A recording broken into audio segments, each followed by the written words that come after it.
Greetings, welcome back to my channel. This is GamerVictorious, and this is going to be my final live stream for the game The Outer World. As you know, it's my first gameplay video. I have never played this game before and trying to get the best possible ending.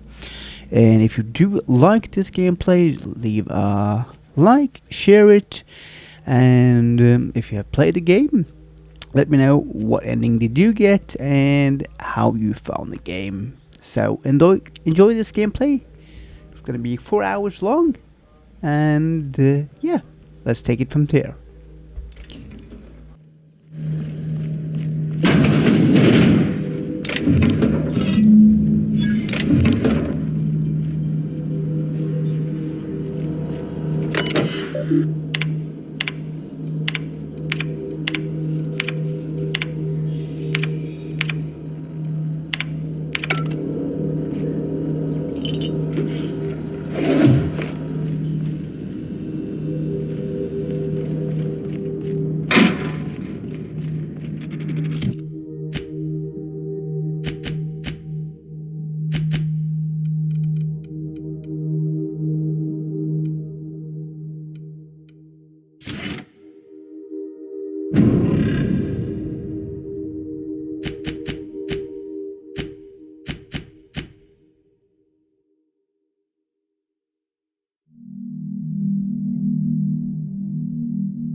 Unexpected. Watch out, Captain! This will be quick!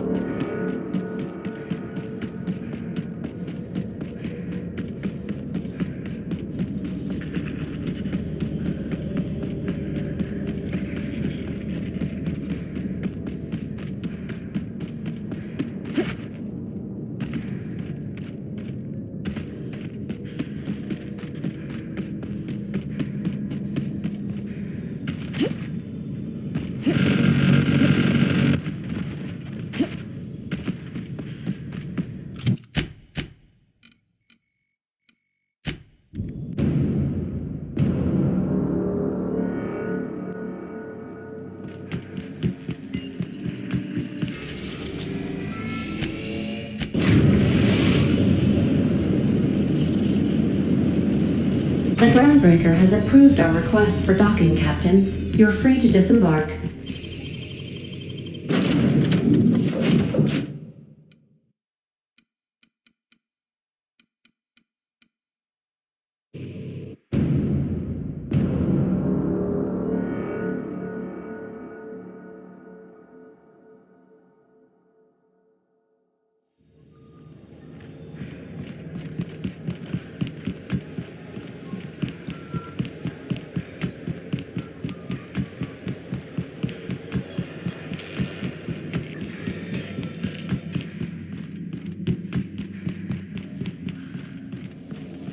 This is Halcyon News. We interrupt your regularly scheduled advertisement for the following story. Football finals are scheduled to air soon, but a scandal has rocked the league and thrown this pivotal game into question.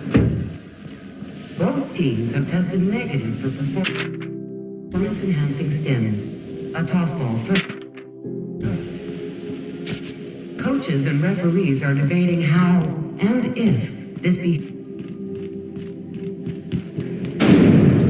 Rizzo's Purpleberry Bunch, a soft sour candy shell around favorite scent. Suck it, chew. Chief Ted? Are there still getting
You're keeping your uniform clean.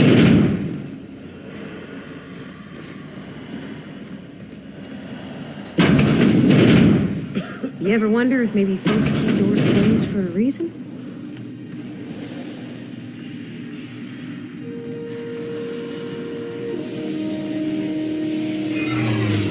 For the last ratchet on rotten time, leave me in peace! You hull-headed quacks do know that restful recuperation requires not being disturbed, don't you?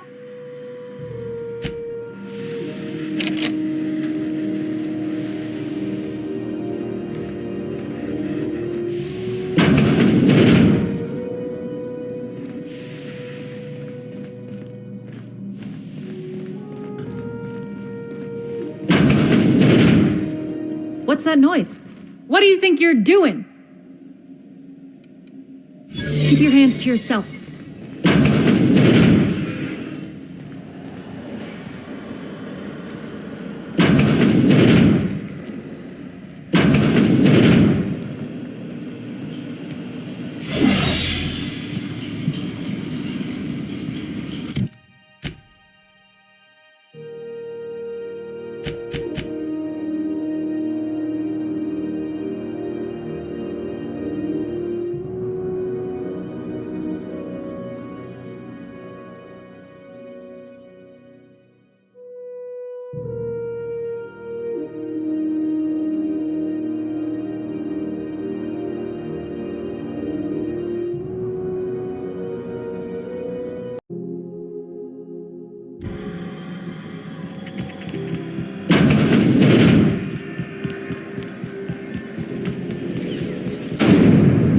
I'm in slap your whole family tonight.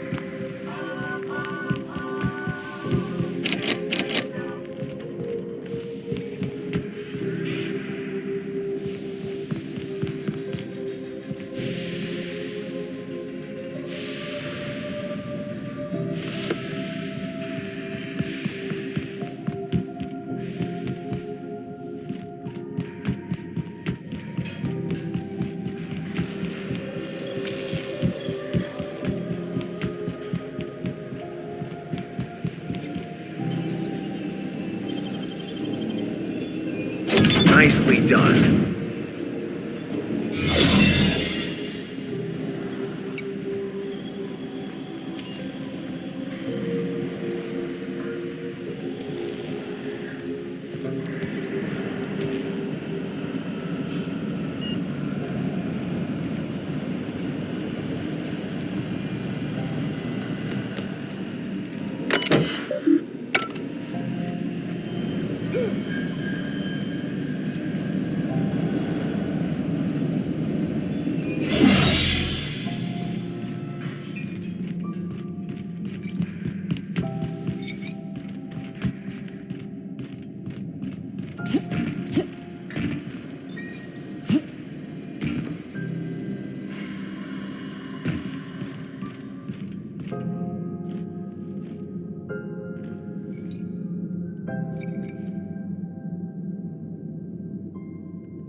You're an artist, Captain.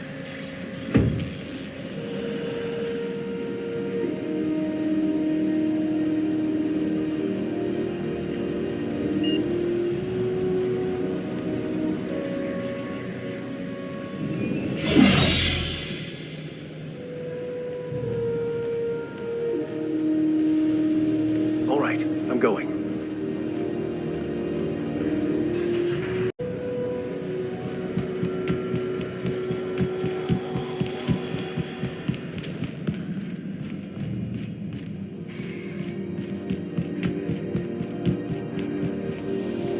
This is Halcyon News. We interrupt your regularly scheduled advertisement for the following story. Do you have what it takes to defend your corporate township from the dangers of alien wildlife and the unemployed? Talk to your local manager about applying for military training and lend your life to protecting our wonderful brands and products. Military service does not guarantee full employment rights, Tech. Well, well, well. What fine treasures might await us in here?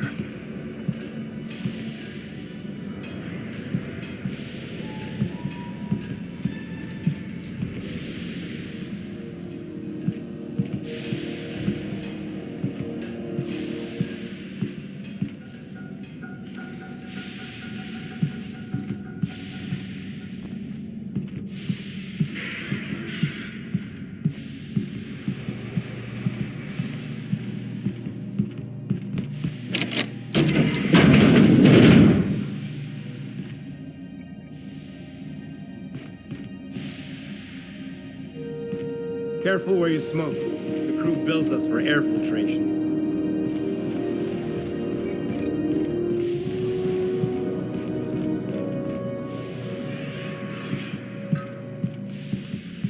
Huh? I think I heard something. We can handle this! Get him!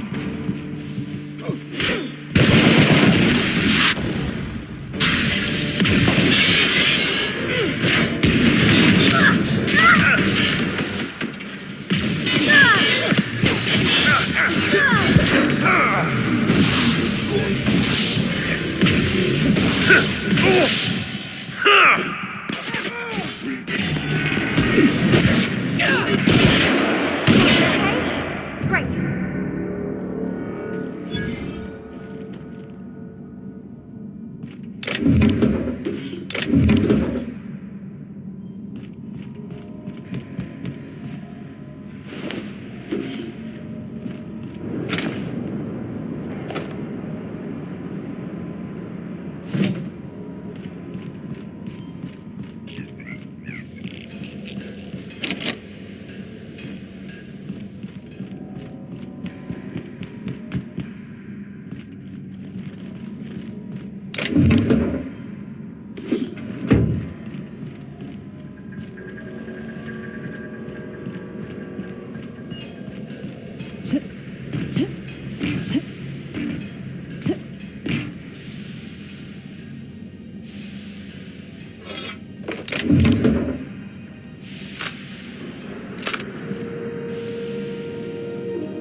This is Halcyon News.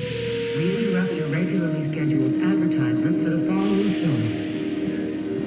Auntie Cleo announced the company's latest product today. Slimmer Than Nature Diet Toothpaste promises to protect your pearly whites. 10 out of 10...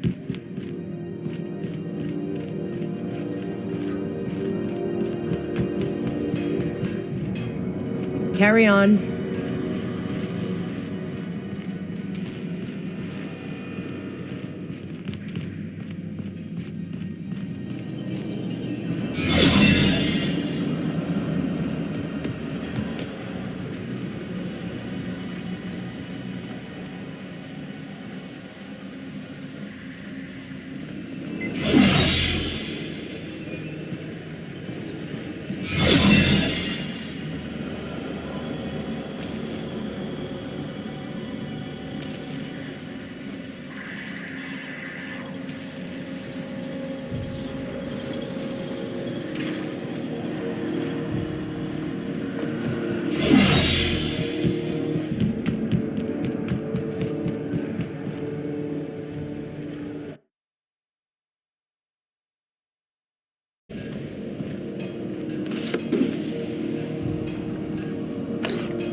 We're now in orbit above Stellar Bay, Captain.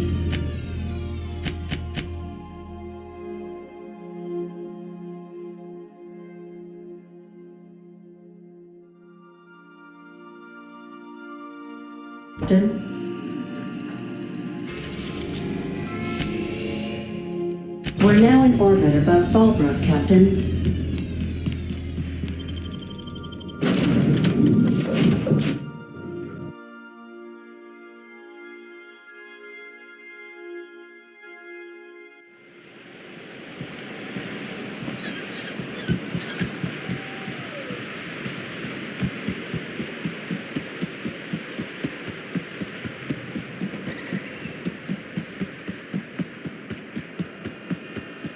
Always imagined Fallbrook would be... My dry goods come 75% guaranteed mold-free. Or was that 75% mold-free? No rubbernecking. Make a buy or move on.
Hey, Cass. Knock, knock.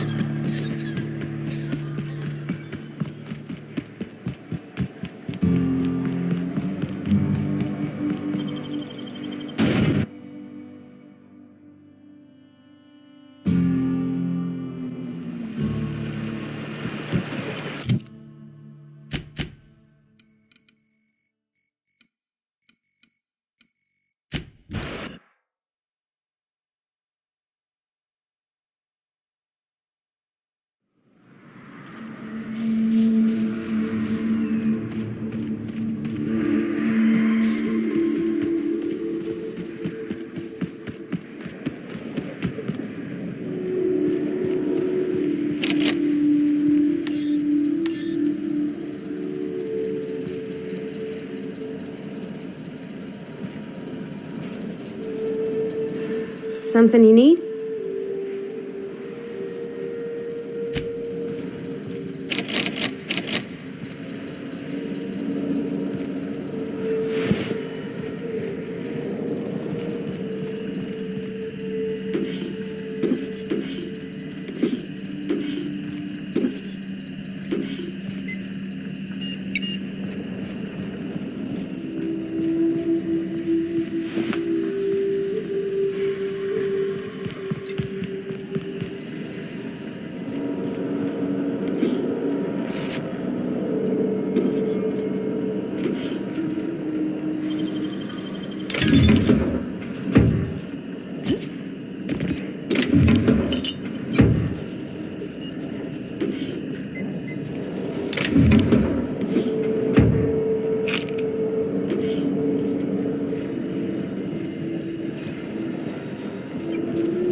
We've arrived at Phineas's orbital lab.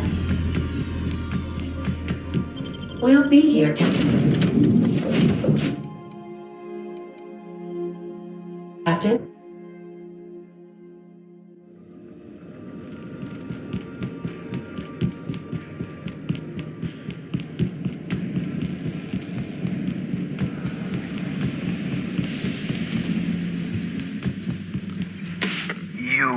I'd clap you on the shoulder if I weren't behind a wall of bulletproof glass. I don't know how you did it, but Hiram Blythe just sent me everything I needed.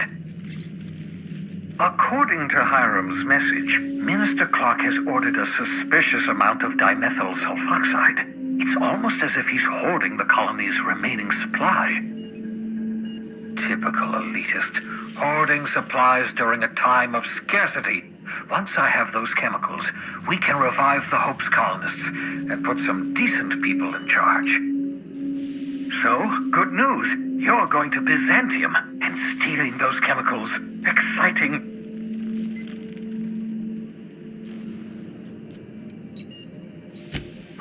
If I had time and several blackboards, I could explain the details to you, but to put it briefly, dimethyl sulfoxide is the reason you're alive today. The chemical is absolutely essential to reviving the Hope's colonists. I need you to steal as much as you possibly can. The more, the better.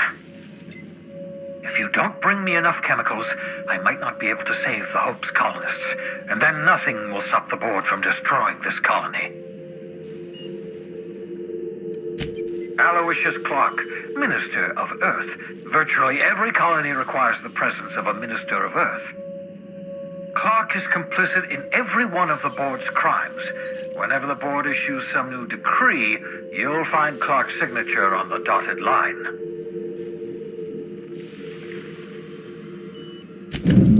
Ah, yes, the details. I'm not about to ask you to rampage through Byzantium trading bullets with the board's agents. We'll have to resort to subterfuge. Carmen Imagawa. She's my contact in Byzantium. Meet her at the docks.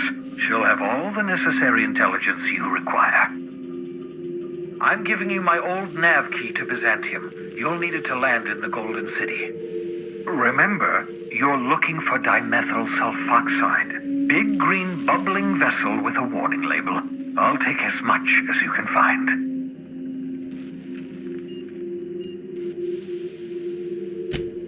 Of course, of course. What's on your mind?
I understand we have to...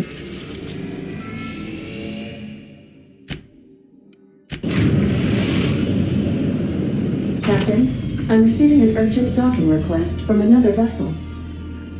Greetings from the Halcyon Parcel Service. Delivery is guaranteed within standard margins of certainty. I've got a special delivery for Alex Hawthorne of the Unreliable. With your permission, I'll see it transferred to your ship. It's a parcel, ma'am.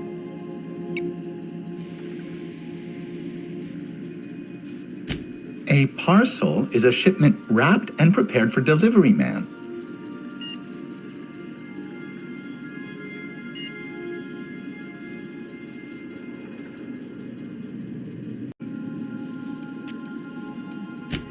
Opening a customer's parcel is strictly against regulations. HPS's no peeking policy guarantees that your deliveries remain confidential and HPS remains free of any liability. With alacrity. Stand by, Captain Hawthorne. An HPS certified distribution technician has deposited the parcel into your cargo hold in accordance with hazardous waste disposal procedures. They dispense 3 complimentary spritzes of Anti-Cleo's Citrus Squirt Air Freshener.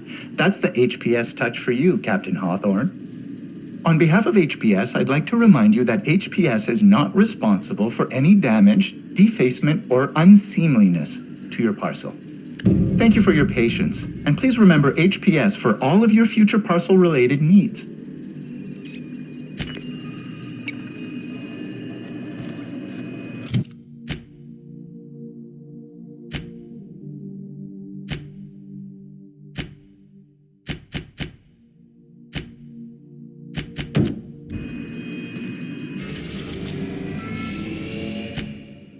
We are now in orbit of Byzantium, Captain.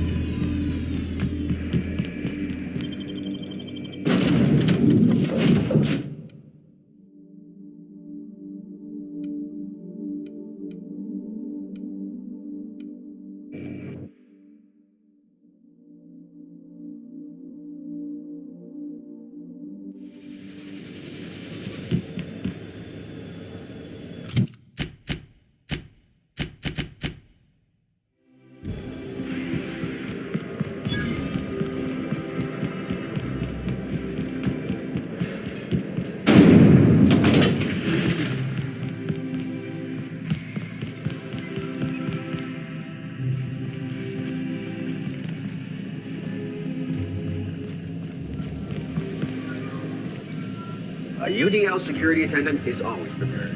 Carry on. Nothing exciting ever happens around here.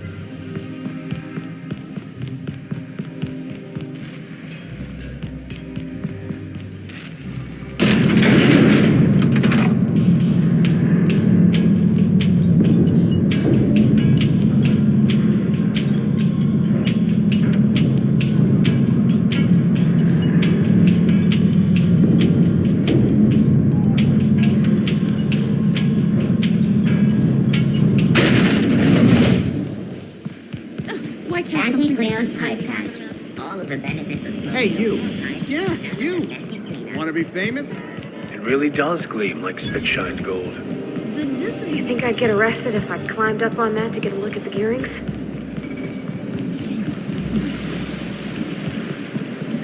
Your best find. Out with it, you wretched contraption! Citizens, today marks a monumentous occasion in the course of Halcyon history. This is where those who fancy themselves the best and brightest of our society live.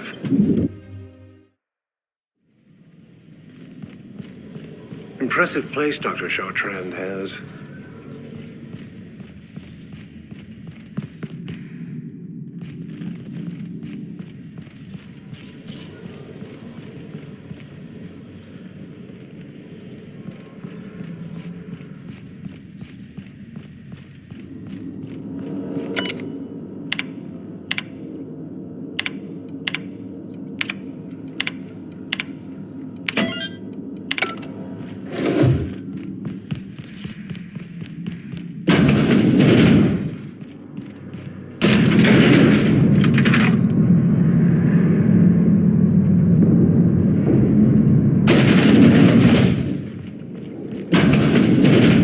Cascadia in 1084. That's far enough.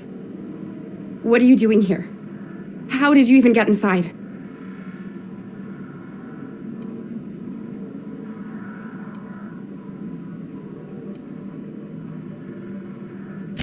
You're in my house, and I'm not fucking around. Start talking.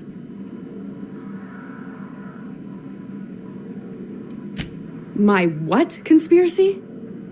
Let's talk about this. Please, I think there's been a crucial misunderstanding.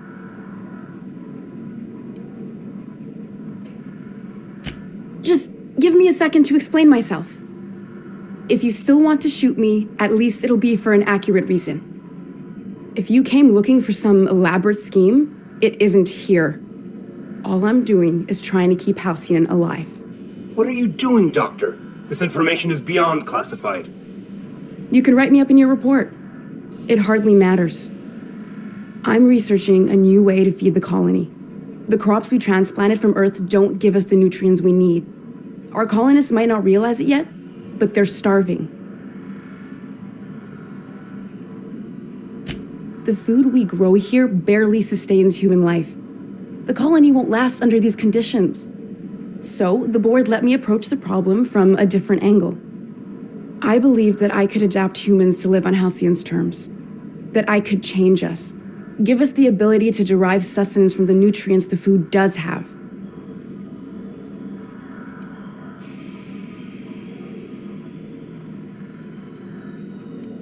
Look around. We're the only intelligent aliens in Halcyon.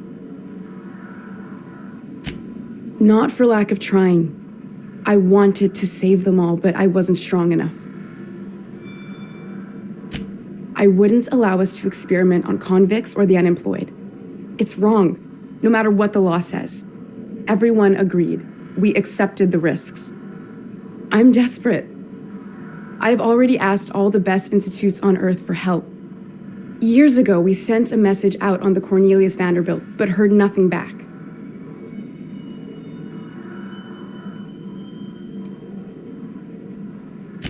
It's been missing for over 2 years now. They never re-established contact after the skip to Earth. Of course, the board is keeping that under wraps. I can certainly understand why. How'd you lose half a pair of ships like it were a sock?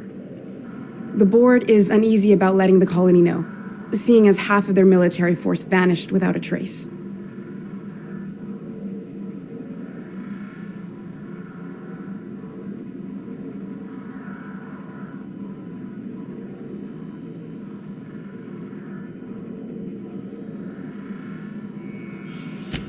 I prefer if you didn't use my name when you talk about this.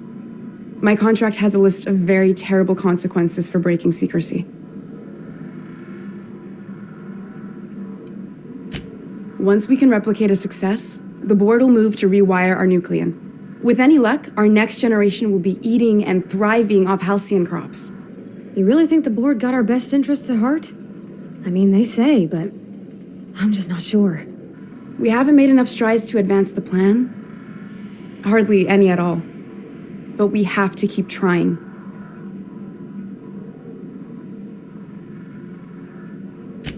You could always shoot me. I assume that's why you're here. If I die, there's no one who can reproduce our work. Every sacrifice will have been for nothing. And we'll be no closer to a solution that feeds the colony. The one on the wanted posters? They say he's an anarchist. A madman, a butcher. I'll do it. Doctor! What choice do I have, Commander?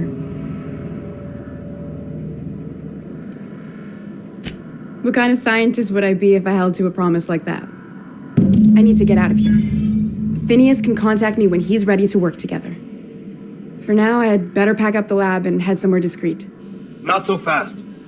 Captain, what you just learned is beyond your clearance. Hell, it's beyond mine. Give me one reason why I should let you walk out of here alive.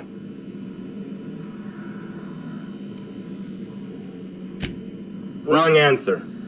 Incoming!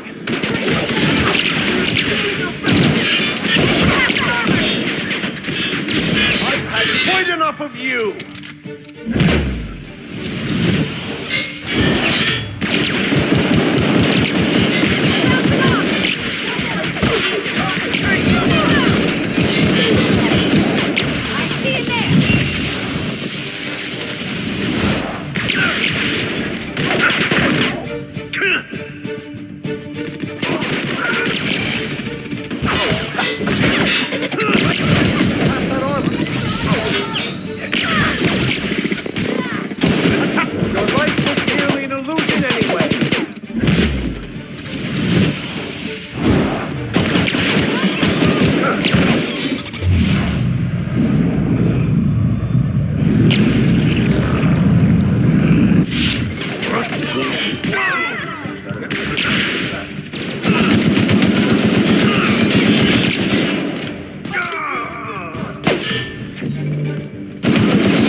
Gravesite fees. Processing data beginning Watch out!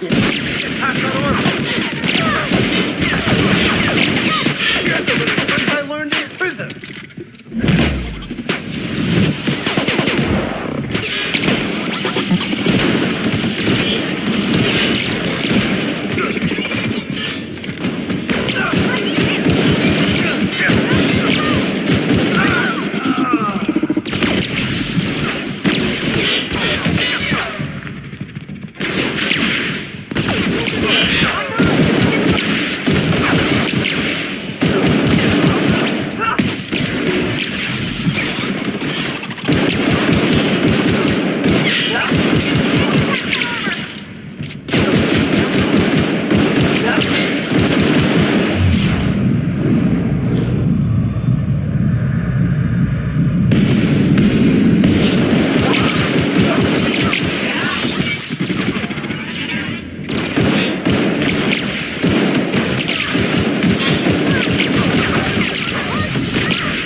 Sissy, here. Incoming!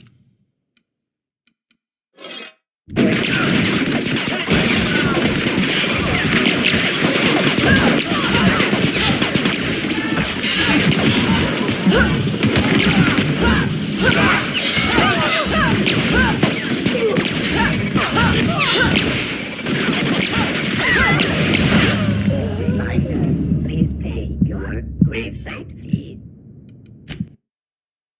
System alert invest.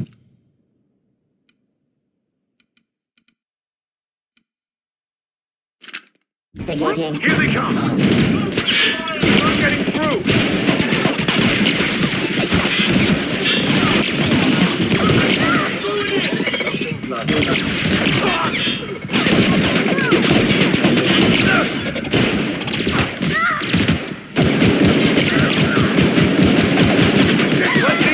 I'll take your confession now.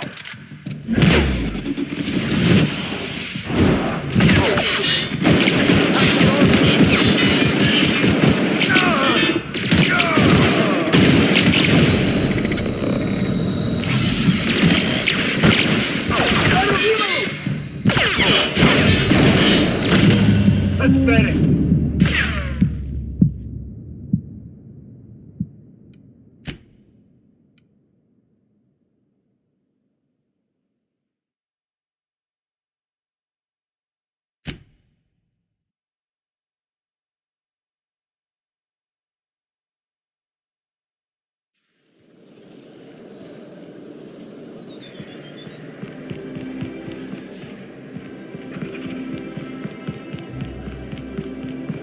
The Acropolis district is off limit.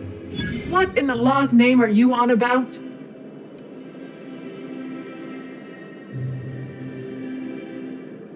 Honest mistake. Yeah, and seeing it. Hey,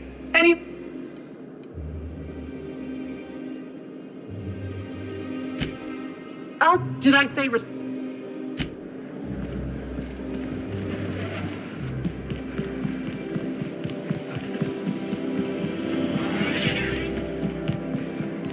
Oh, there. That's one right there. Can't you just see the stench of impropriety radiating off of her? The Emerald Vale plant is back to full production. There's something to be thankful for. This property is off. This. That's funny.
what? Incoming! We make quite a team, my friend.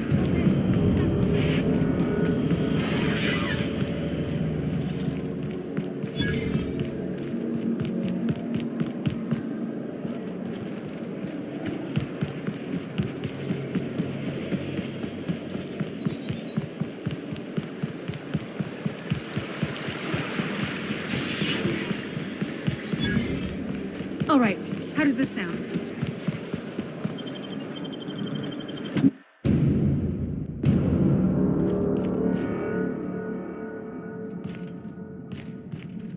I'm afraid I can't help you at the moment. Have a prosperous day. The Emerald Vale plant is back to full production. A fine day for parcel pickups, isn't it? Welcome to Halcyon Parcel Service. Deliveries guaranteed within standard margins of accuracy. We do, in fact, have a parcel here for a Mr. Clark, Minister. You're not an official member of the Halcyon Parcel Service Team. That means you'll have to sign a release form.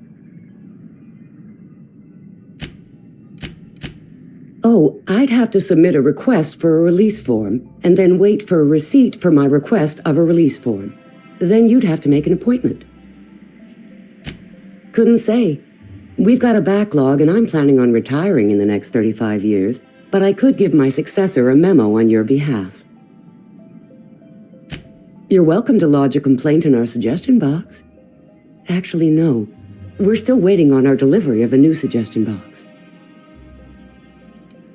You do that? Wow. Hey, you know, a positive review from the minister would go a long way in my semi-monthly employment audit. Here's your parcel to be delivered to Mr. Clark, Minister. Law speed.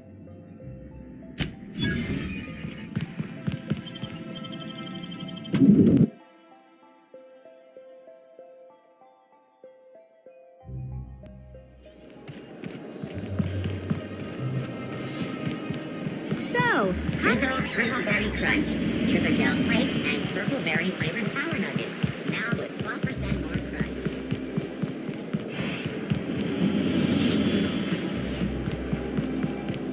Oh, there. That's one right there. There's nothing to see here. Move along. You know, that's just the sort of thing folks say when they're trying to hide something. I have no idea what you're talking about, sir. Yeah? Let's see it. Looks like your papers are in order. All right, go on through.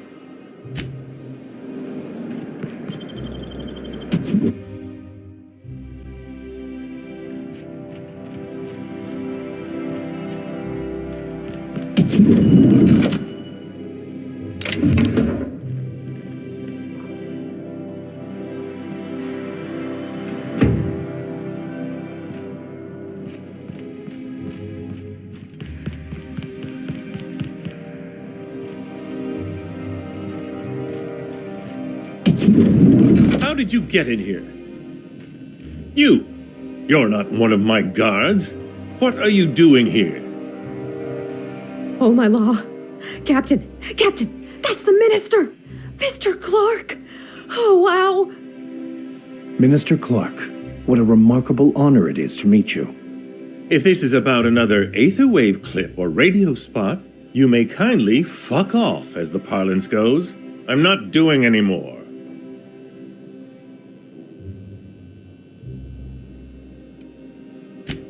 Slowly and loudly, Aloysius, that's the only way these morons understand anything. I said, you may tell Charles to go fuck himself.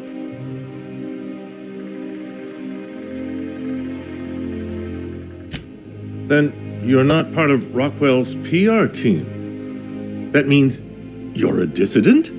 A real live dissident? But what are you doing here? And how did you get in?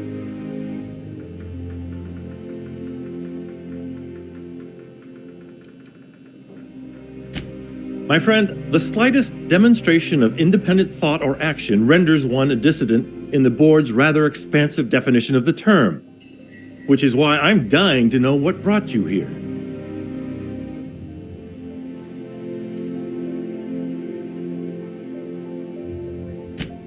Drugs, of course. What else? Why did I get my hopes up? Back to idiot speak. I don't have any drugs. You... He's got no... Will...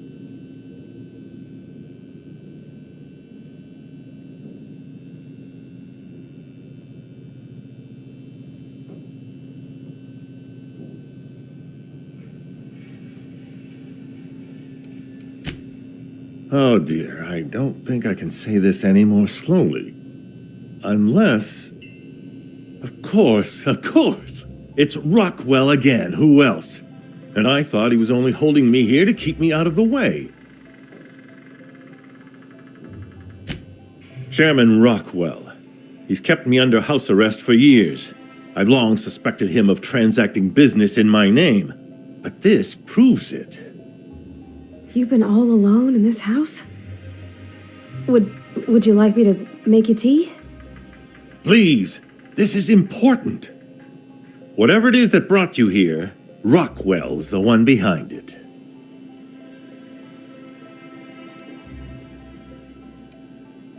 How should I know? I've been under house arrest for years. But there is a way to find out, and perhaps to set things right. Whatever Rockwell's doing, he'll be doing it from the HHC headquarters. Your best lead is to look for details in his office. This all feels off, Captain. Like when there's a storm coming, but everything's quiet and still. Believe me, things have been off around here for a very, very long time. A reckoning is most certainly due. Captain, we must investigate Rockwell. An injustice like this cannot go unchecked. Indeed, it cannot.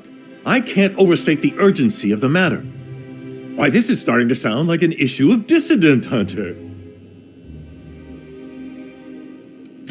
Halcyon Holdings Corporation, the collective of companies that run the colony together.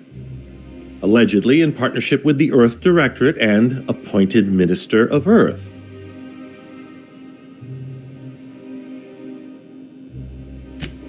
Via the Acropolis District, of course. That's where the most important corporate and government facilities are. But only board employees are allowed into the district. There's a heavily guarded checkpoint just down the street. There might be a route through the maintenance tunnels, but I'm afraid I don't know specifics. Most people avoid the area for obvious reasons. Well, you won't have much human company down there. Plenty of sprats and automechanicals, though. When you reach the HHC building, this access card should get you up to the executive suites, where the chairman's office and what used to be my office are. Oh, I haven't been allowed up there in years. I shudder to think what Rockwell's done with the place. A gilded minibar, perhaps? A personal theater. The man has too much money and too little sense. The board's lackeys are none too bright. I simply claimed I'd lost it and hid it somewhere no one would think to look. Wait! Rockwell has one of the only terminals capable of transmitting to the Earthbound message drone. This is our chance. Please, take this and transmit it from his office. Rockwell hasn't given me any messages from Earth for years. He's desperate to keep me out of contact with the Earth Directorate. But they need to know what's happening here. What isn't on it is the real question. I've gathered meeting minutes, internal messages, sustainability reports, and more, all exposing the corruption and mismanagement plaguing Halcyon. Once the rest of the Earth Directorate sees it, they'll have to send help. Putting your faith in the inherent goodness of mankind? The Earth Directorate is our best hope. Even Rockwell's resources are no match, and it is hardly in their interest to let Halcyon crash. Depending on the nature of their response, months at least, perhaps years. Organizing and sending personnel all the way out here is no mean feat. Perhaps there is hope after all. And now I entrust it to you. Good luck. And trust no one in the Acropolis District.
Hey, Captain.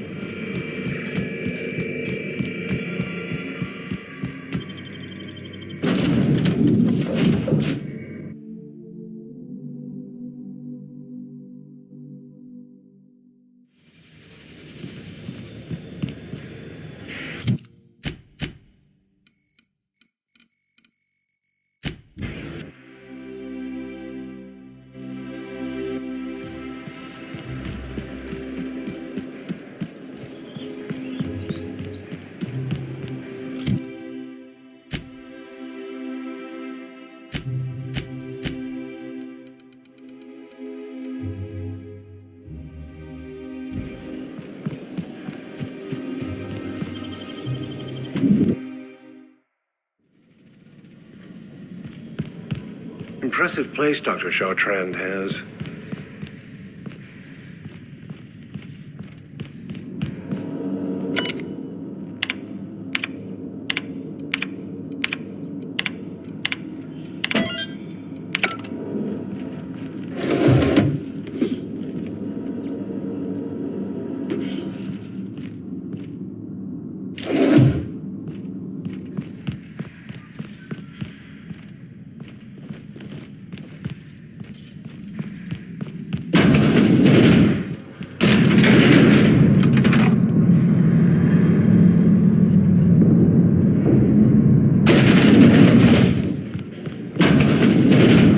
After Cascadia and Timmy. That's far enough. What are you doing here? How did you even get inside?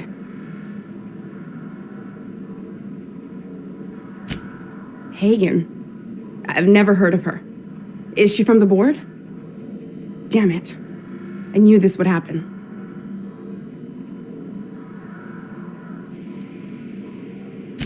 To keep me quiet. But if you didn't know that, I'm guessing they didn't send you. I always assumed they would put a bullet in my head one of these days. I don't know anyone named Hagen.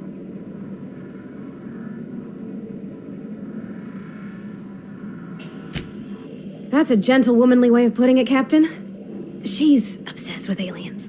This is utter nonsense. I've never even been to Groundbreaker. What happened to the team? Tell me you didn't move their suspension tanks.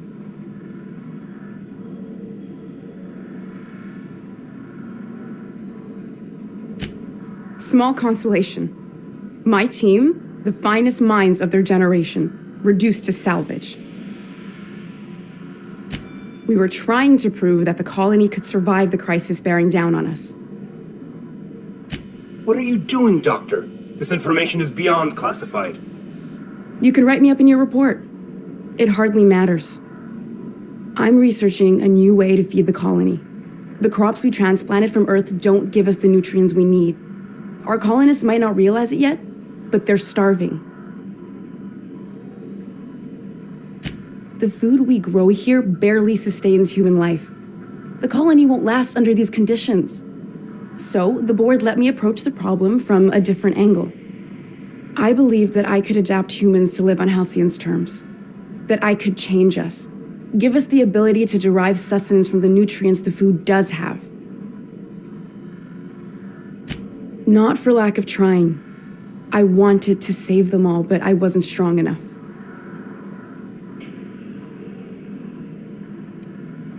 There are other teams. We didn't want to experiment on human test subjects, so we used the only resources we had. Each other. I'm desperate. I've already asked all the best institutes on Earth for help. Years ago, we sent a message out on the Cornelius Vanderbilt, but heard nothing back. It's been missing for over 2 years now. They never re-established contact after the skip to Earth. Of course, the board is keeping that under wraps. I can certainly understand why. How'd you lose half a pair of ships like it were a sock? The board is uneasy about letting the colony know, seeing as half of their military force vanished without a trace. I'd prefer if you didn't use my name when you talk about this. My contract has a list of very terrible consequences for breaking secrecy. You came to kill me. I assume that's still on the table. Please don't. If I die, there's no one who can reproduce our work.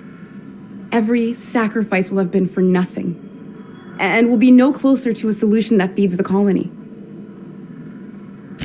The one on the wanted posters? They say he's an anarchist, a madman, a butcher. I'll do it. Doctor! What choice do I have, Commander?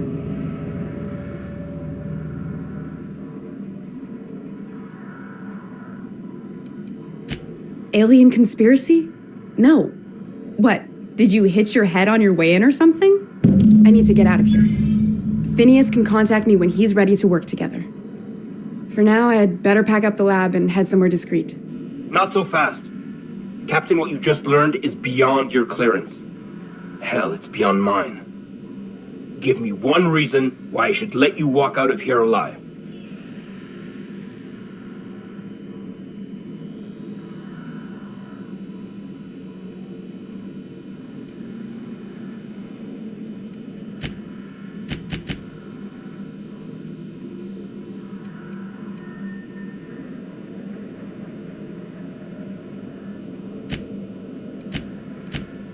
Wrong answer.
What? Huh? Incoming! What was that?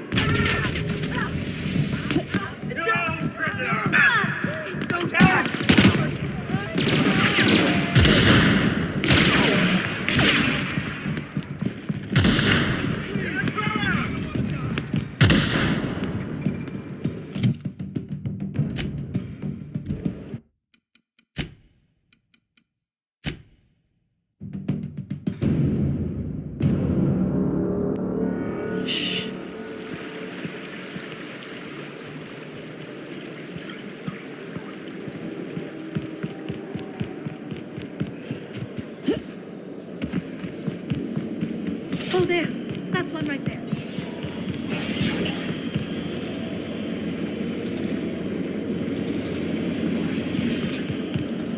It's impossible without a proper nap. Now, if you'll excuse me.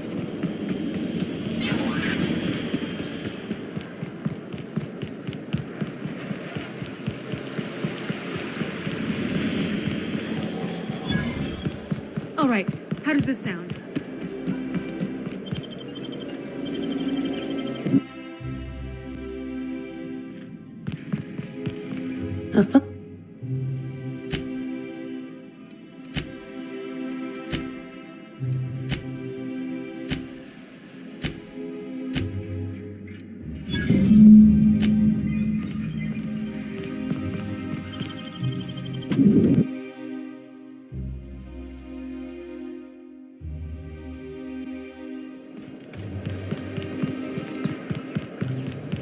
So, You cannot understand the problem until you free yourself from the desire for an answer.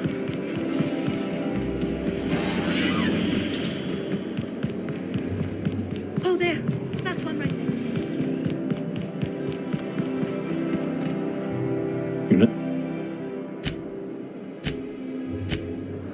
Go on in.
How did you get in here? If it...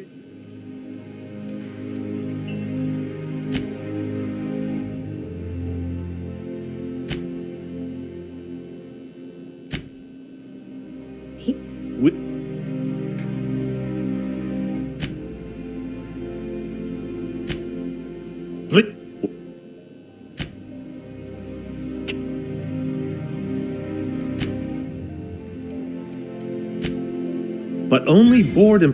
There might be a route through the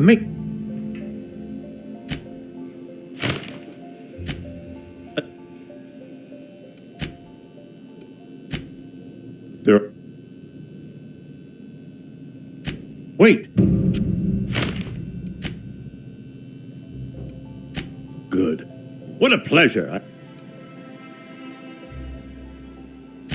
How?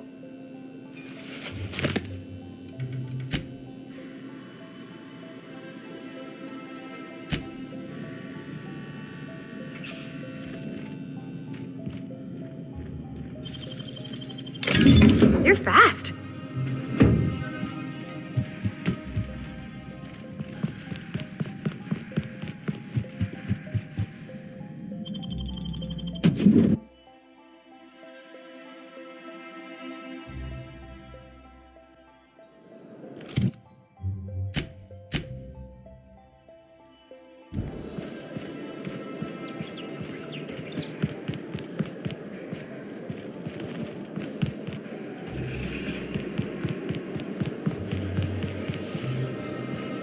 Oh, there.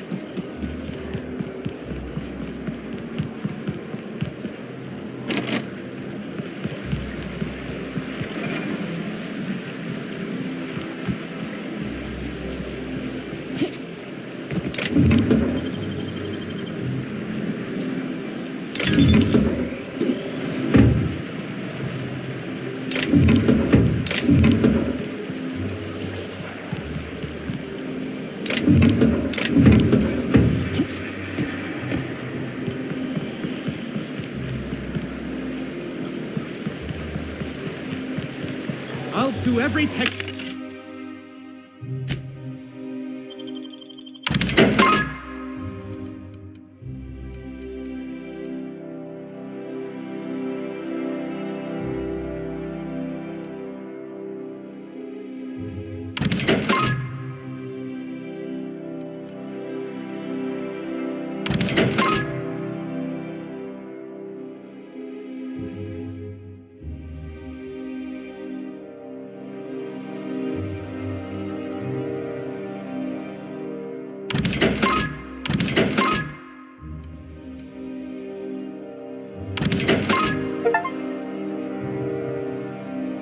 Mission and employee who's ever touched this damned device.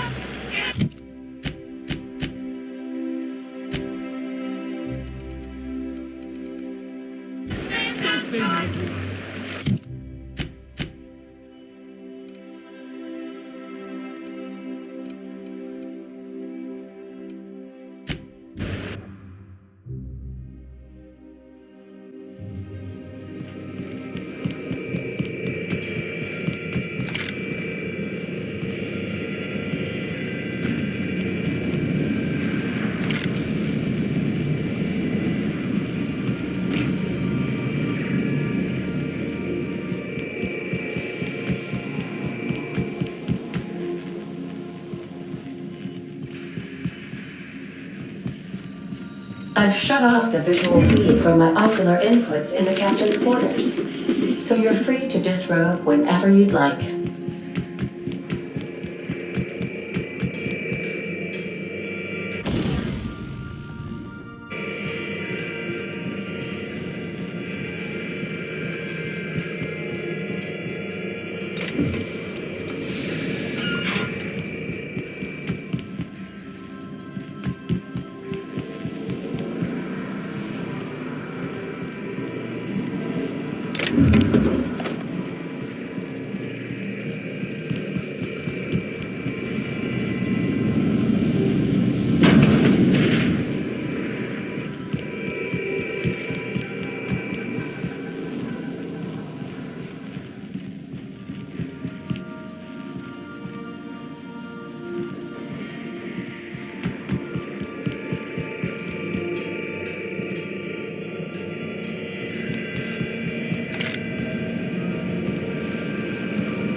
Rizzo's Purpleberry Budge, a soft sour candy shell. I think we can both agree that Maverick.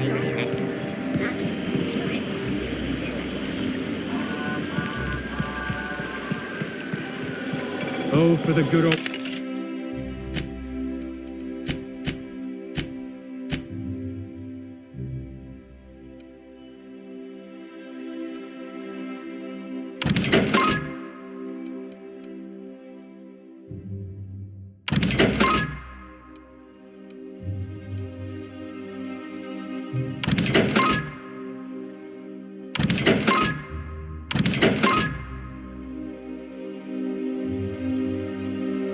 days when you could simply ask a menial for refreshment.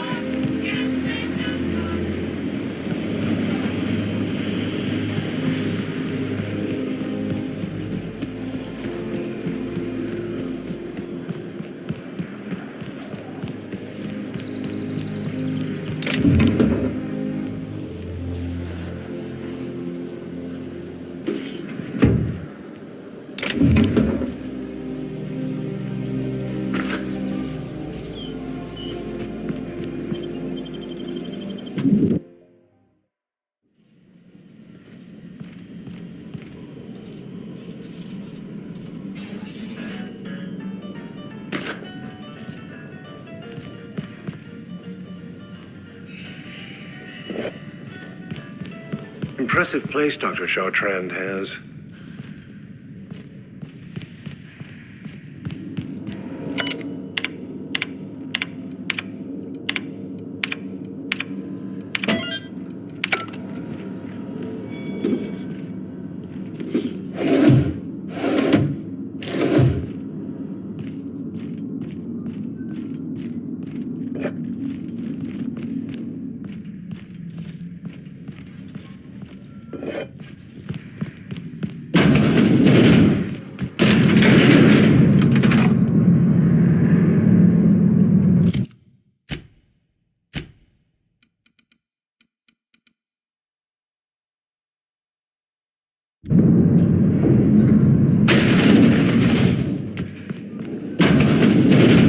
Wow, look at the size of this basement. Is someone back home?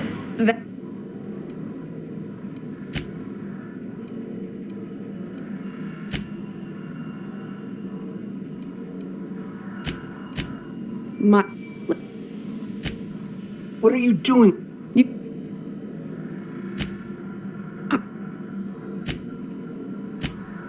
I'm dead. I can.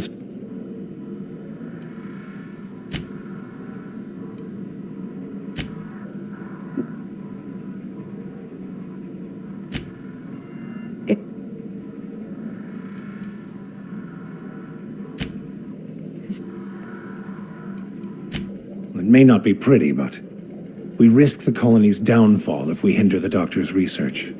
Everything I did was for the good of the colony. Consider that. The one on the wanted poster? Out. Stop. What choice?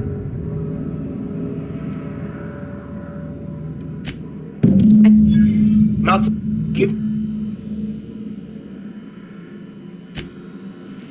Now,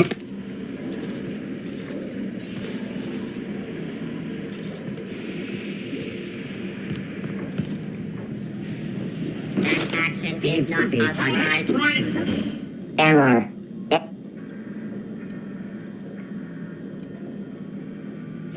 Error. Paradox Protection Protocol.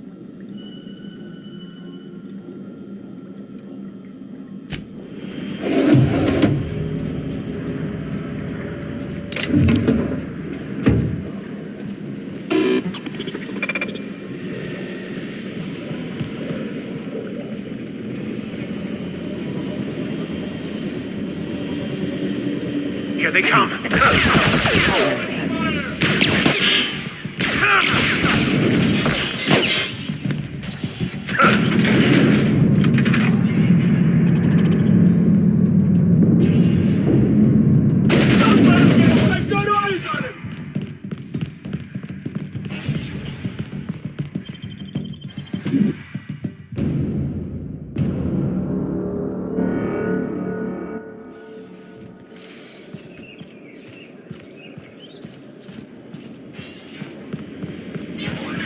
mean to be rude, Mr. Vicar, but I already got a dad.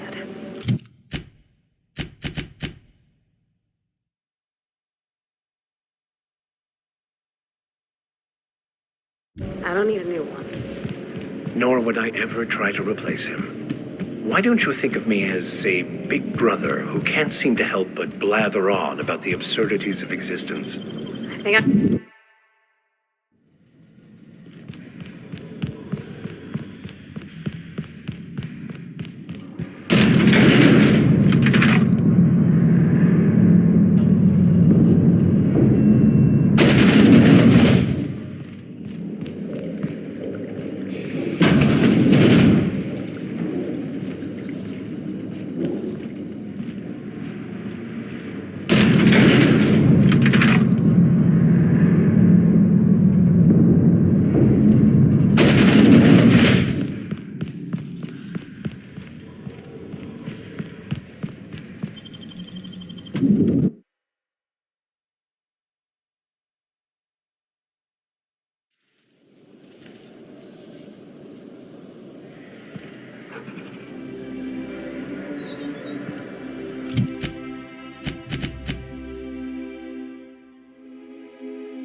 I believe your choice.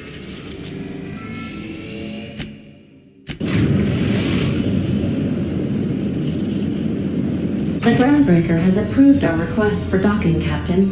You're free to disembark. We'll be here, Captain. Or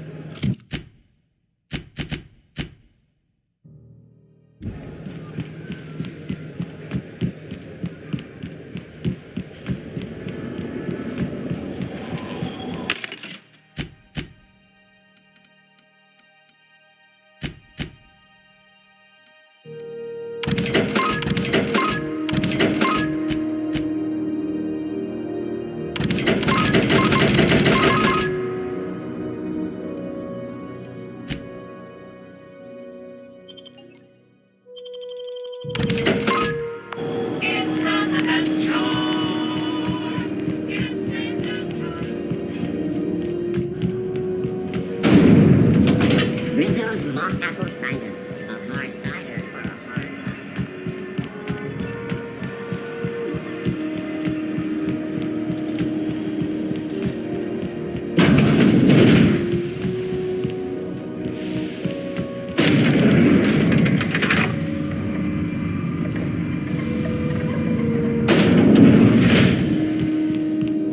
Is it done? Oh, damn. Contractor grew a conscience. As your employer, I'm both angry and disappointed. I'll add that to your file. Technically, I owe you an exit interview. Care to justify your betrayal of our species, or are we finished here?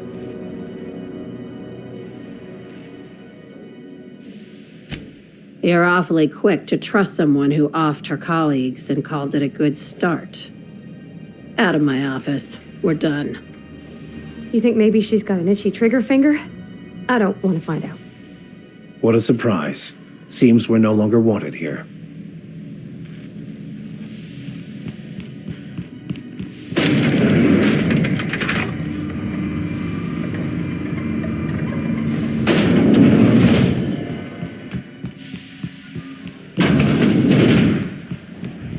C&P worst. It's not the worst unless it's worst. What can I do for you? Need some Adreno?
Have you tried our...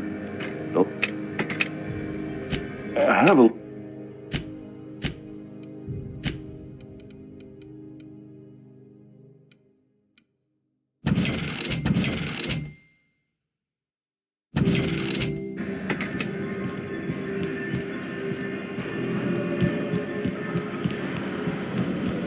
Rizzo's been slapped.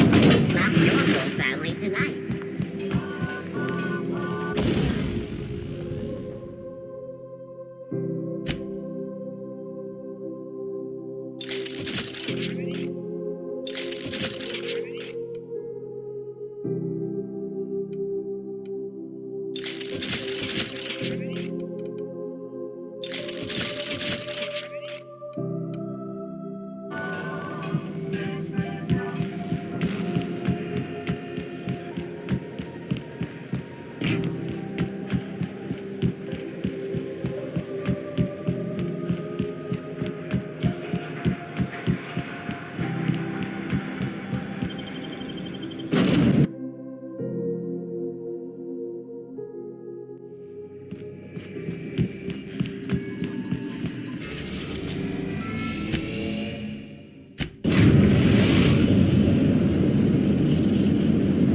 We are now in orbit above Byzantium, Captain.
Captain, I stand out here like a big, greasy thumb.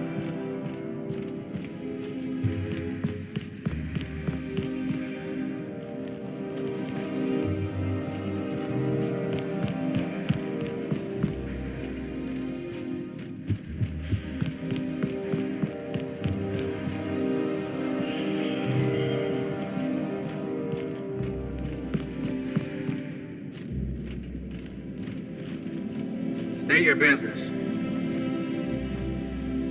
Please step. Huh. I didn't realize we were still using those iridescent stickers. But this looks right. I'll just need you to register your weapons with a revised request to carry 32B form.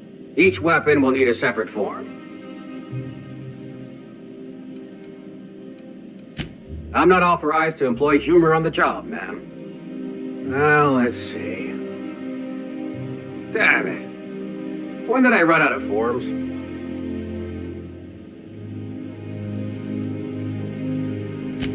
I was going to suggest that myself. Look, you don't have time to wait on new forms, and I can't afford the citations for impeding HAC business.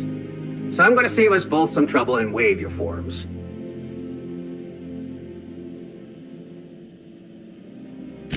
Just know there are a bunch of guards upstairs, and they're all high on dervish mist and low on patience. So try anything funny, and they'll paint the walls with your guts.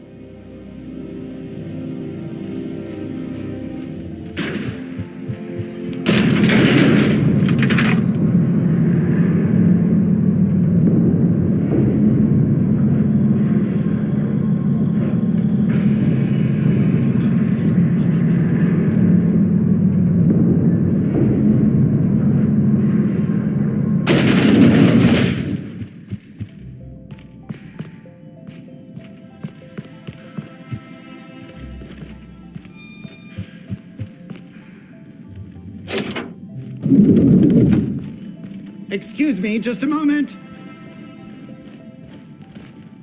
One person gets all this space. Just to sign papers?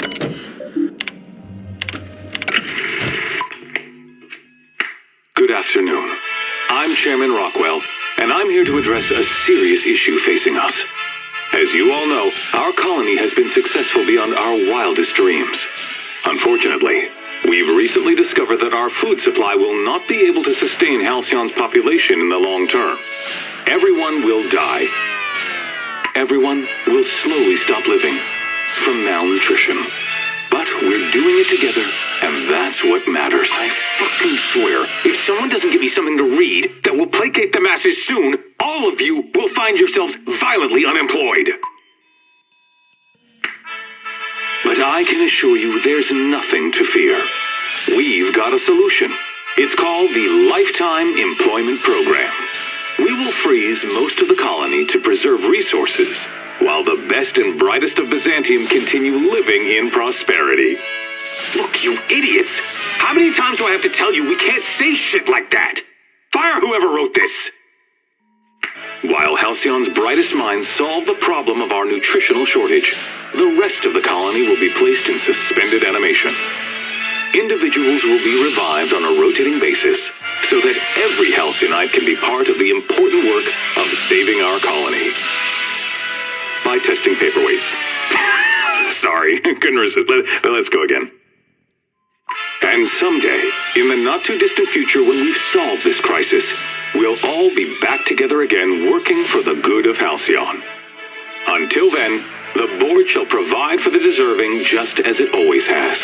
So, obey your supervisors, take your vitamins, follow your corporate-mandated grooming rituals, and rest assured with the board on your side, there is nothing to worry about.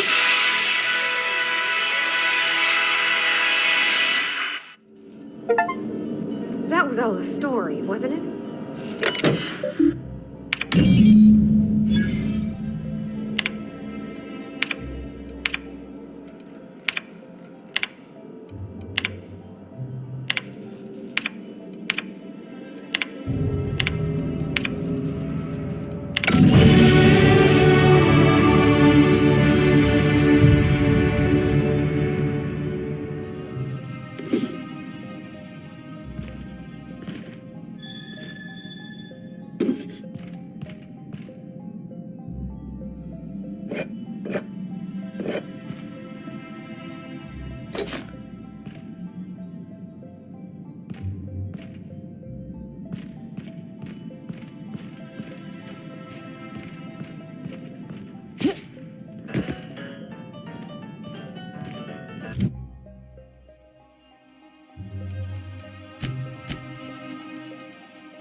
Incoming, Captain! How about you?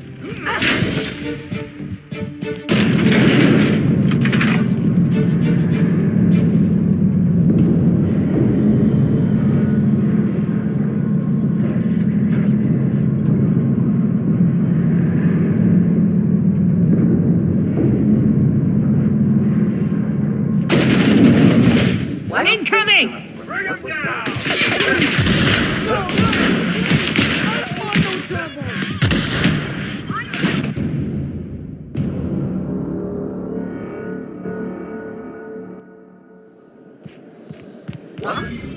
Here they come!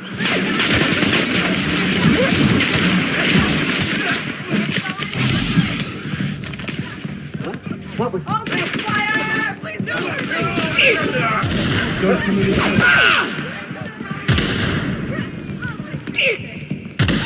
What was that? Come down! Don't hurt me! Rivers not a CCN 76 laptop bar with caramel. Please don't hurt me, Joker! Don't hurt me! Spacers Oh, no! Just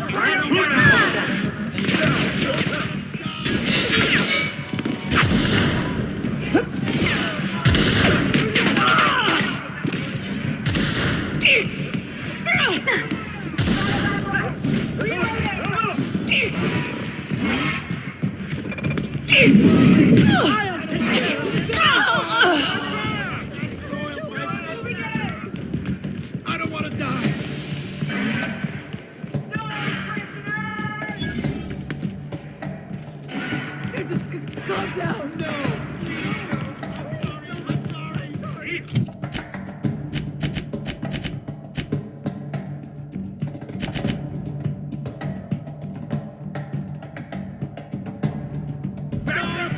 You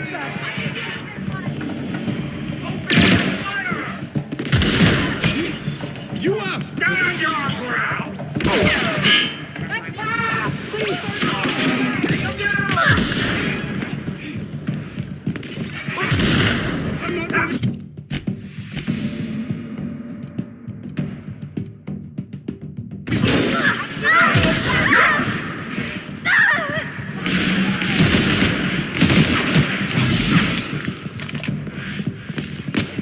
No! No, please! I don't want them to...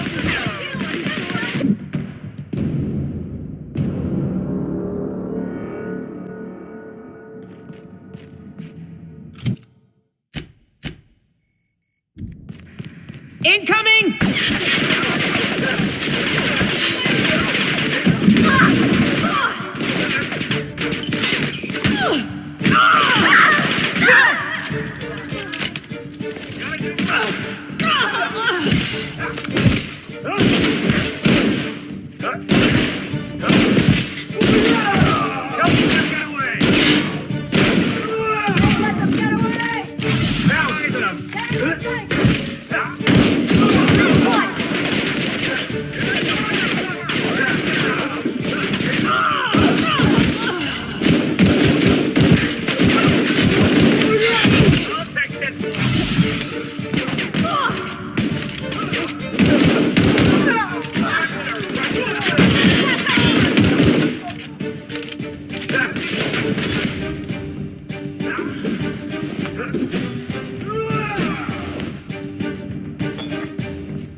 Oh, you are in for an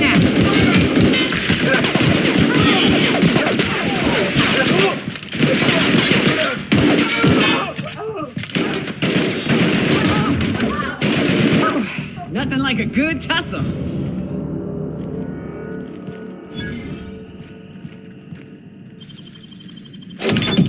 Nice.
They'll never see us.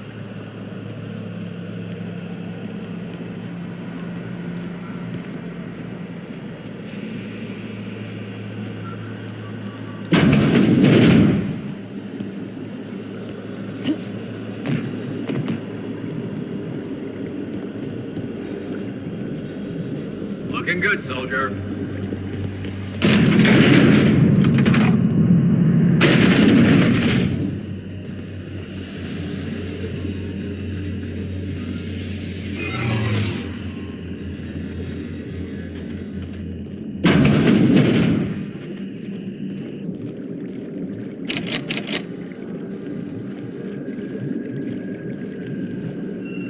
Hold it right there.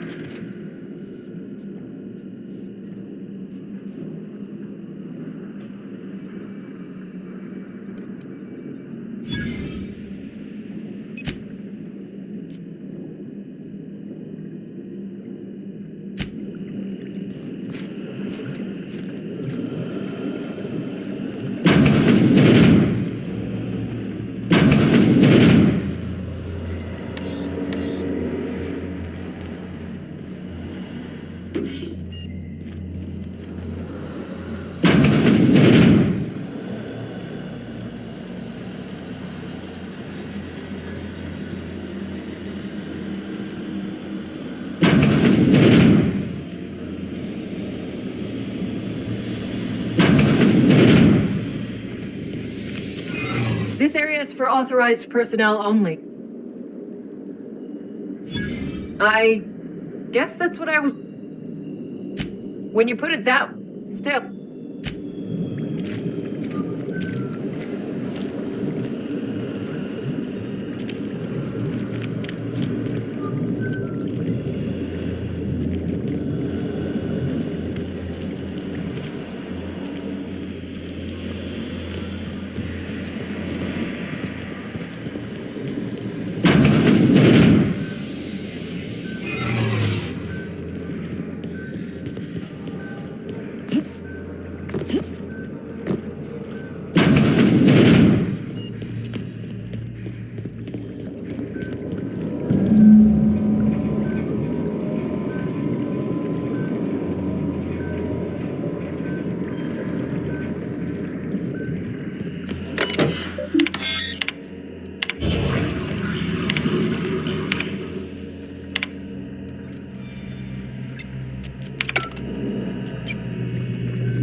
Here they come.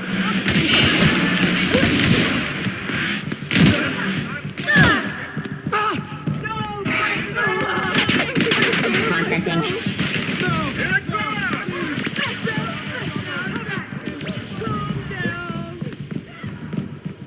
Bring him down! I don't want to die.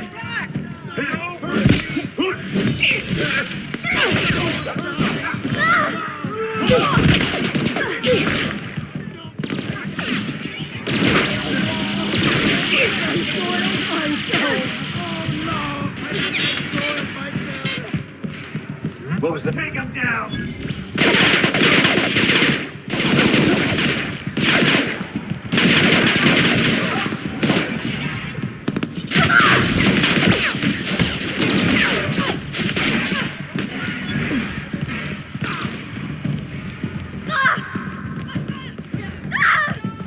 Incoming!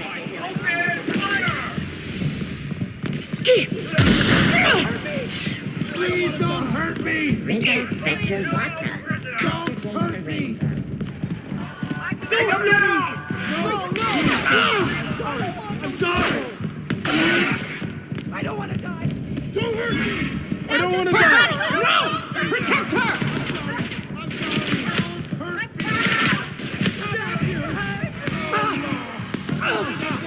Please! I don't want to die! I don't want to die! Now just calm down! Die! It's not ready. Bring them down! I don't want to die!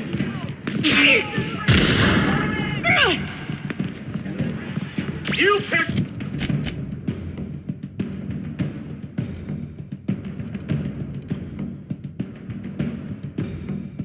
The wrong damn thing.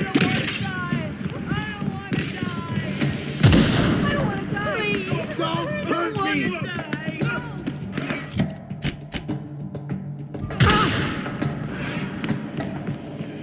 Allah!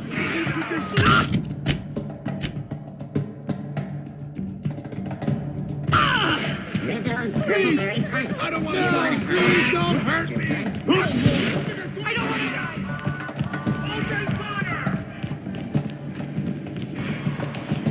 C&P chicken and potatoes at C&P. We know our No! Please don't hurt me!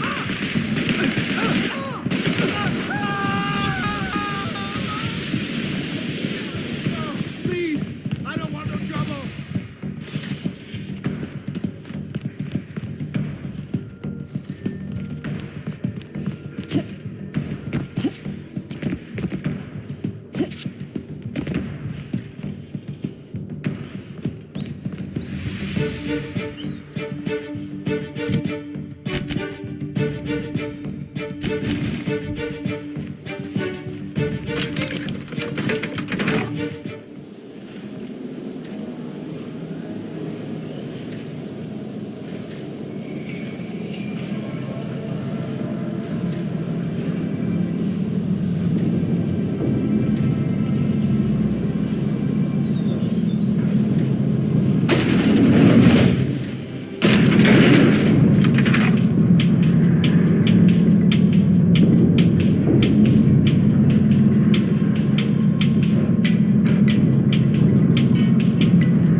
Incoming!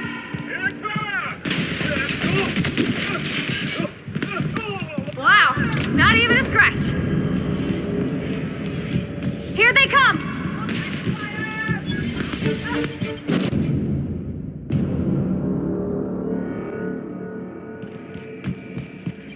If you don't mind, you have a message from Adjutant Sophia Akande. No one ever looks quite the same in person as they do in my reports. And my reports of you have been exceptionally thorough. You've had quite a career.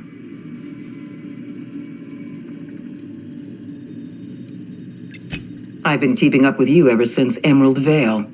Now that was an interesting piece of work. A rundown backwater, barely worth the ink on a map. Until you showed up. Today the region is profitable for the first time in years. Its workers are productive. They might even be happy. All this happened because some mysterious stranger fell out of the sky. You have something I want. I'd like to negotiate. Phineas Wells is wanted by the board. I want to convince you to turn him in to us.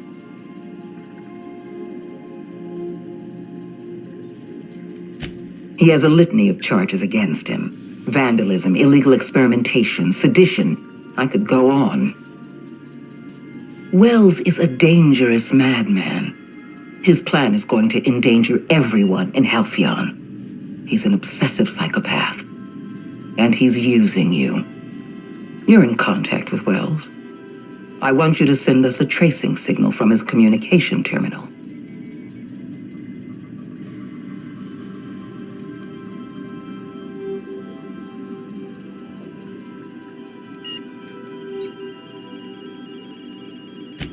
Don't worry about pay. The board always rewards good work. Wells was our mistake. We failed to apprehend him for years. I'm asking you to help me correct that mistake. I'm sending you my access code. Contact me from Wells's terminal. When you're done, come speak to me in my office. Adjutant Akonde's call has been terminated. Will there be anything else, Captain?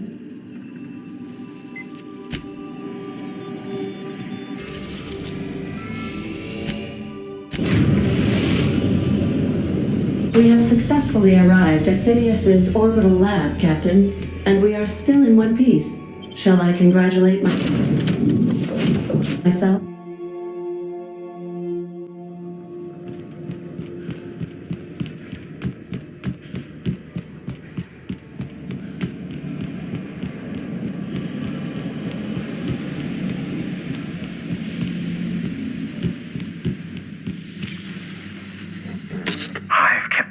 Busy in your absence, optimized my formula. I'm now confident I can revive the remaining colonists.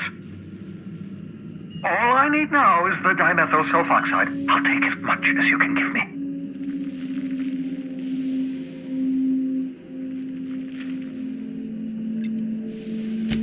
Human test subjects. Oh, that's grotesque. That's unthinkable. That's exactly what I'd expect out of the board. Damn, that's not enough. Not nearly enough for the whole ship. I could revive a handful of settlers. Maybe, possibly, damn. I know! I've suspected as much for years. Of course, I don't expect the board to do a thing about it. They've been driving our colony to the brink of destruction for decades. The board's mismanagement put our colony on the road to collapse. If we don't put a stop to them, thousands of colonists are going to die. Hold on. Let me see if I understand this correctly. You're saying that Halcyon's on the brink of total collapse? And the chairman's plan to save all of us is to save himself? I always knew Halcyon was heading toward a systems collapse, but I never imagined we were already there. The board made this crisis, and now they want to solve it by freezing the rest of us? That's not a plan. That's a goddamn escape clause. Do you realize what this means for the Hope? For your fellow colonists? The board's going to kill them all. Toss them out into space, just to make room in their hibernation chambers.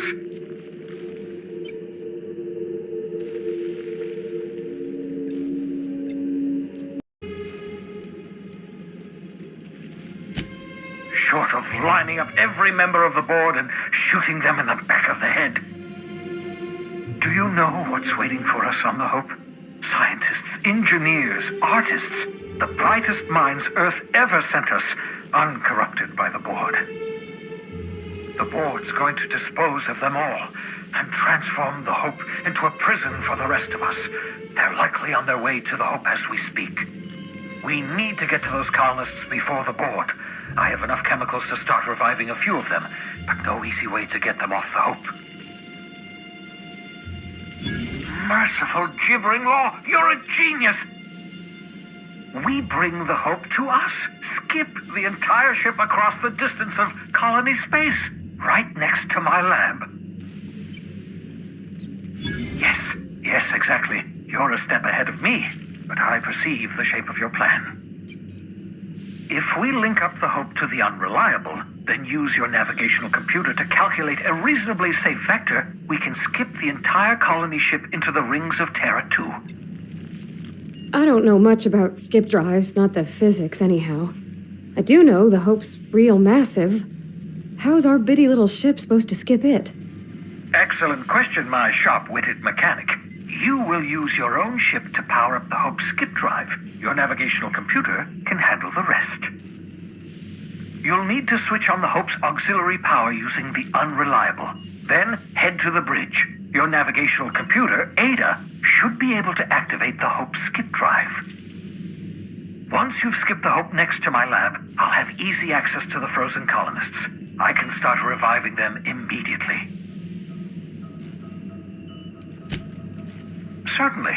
How can I help?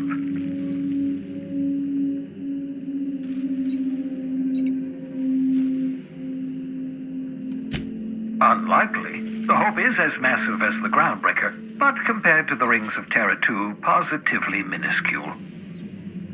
The board might notice, possibly, depending on the position of their heads relative to the depth of their collective posteriors. It wouldn't surprise me. When I pulled you out of the Hope, the board nearly intercepted me. I expect they stepped up security since my little act of larceny. I know you're wondering why I'm doing all this. Why I believe the people on the Hope are the answer to the colony's problems. The Hope is carrying some of humanity's most brilliant thinkers. Scientists, engineers, experts in their field. If we work together, we can still find a way to save Halcyon. The board would have us believe Halcyon is beyond saving. I choose to believe otherwise. If there's even the slightest chance we can save Halcyon from oblivion, then we have to take it. You absolutely should. The adjutant must have sent you some kind of tracking code. If you don't use the code, she'll suspect you betrayed her. I think you should use the code and send a corrupted tracking signal. That should buy me some time.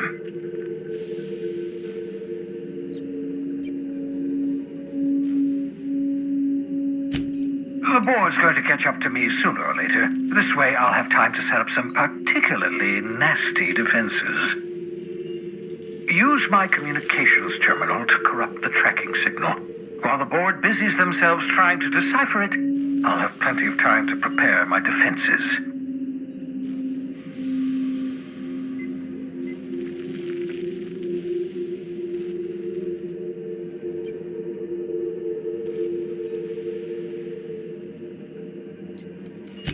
Certainly.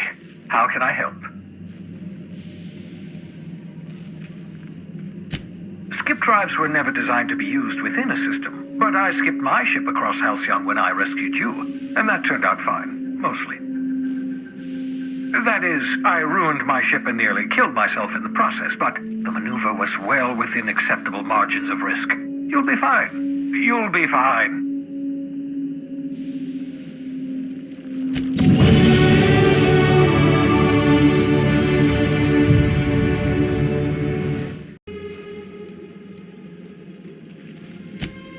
Short of lining up every member of the board and shooting them in the back of the head. Do you know what's waiting for us on the Hope? Scientists, engineers, artists, the brightest minds Earth ever sent us, uncorrupted by the board. The board's going to dispose of them all and transform the Hope into a prison for the rest of us. They're likely on their way to the Hope as we speak. We need to get to those colonists before the board. I have enough chemicals to start reviving a few of them, but no easy way to get them off the Hope. merciful gibbering law! You're a genius! We bring the Hope to us.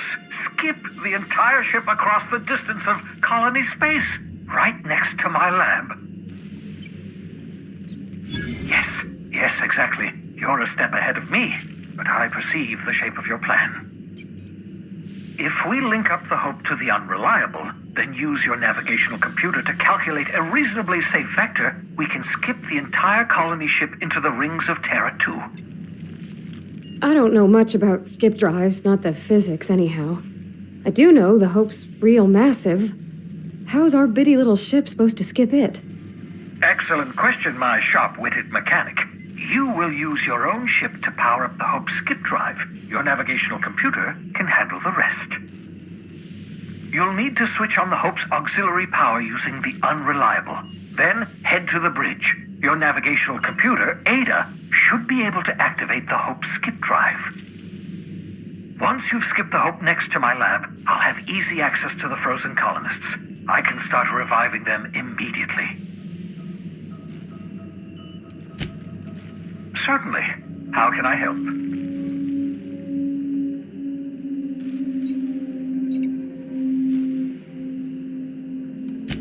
Unlikely. The Hope is as massive as the Groundbreaker, but compared to the rings of Terra 2, positively minuscule.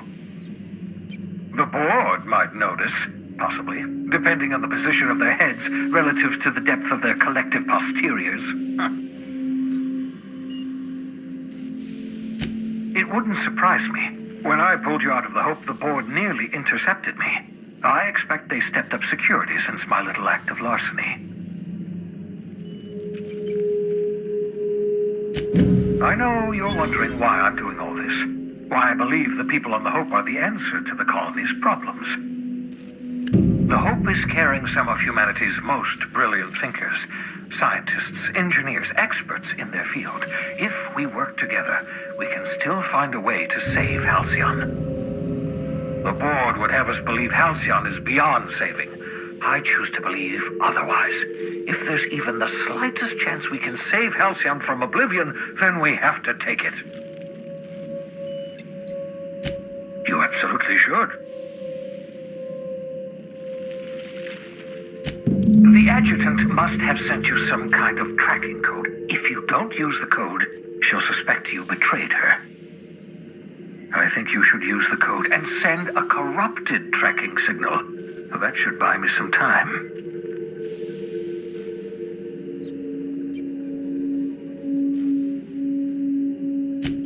The board's going to catch up to me sooner or later. This way I'll have time to set up some particularly nasty defenses.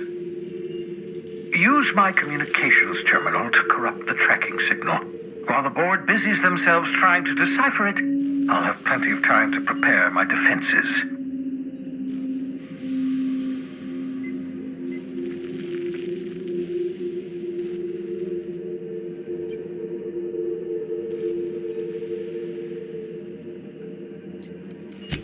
Certainly. How can I help? Skip drives were never designed to be used within a system, but I skipped my ship across Halcyon when I rescued you, and that turned out fine, mostly. That is, I ruined my ship and nearly killed myself in the process, but the maneuver was well within acceptable margins of risk. You'll be fine. You'll be fine.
not enough time.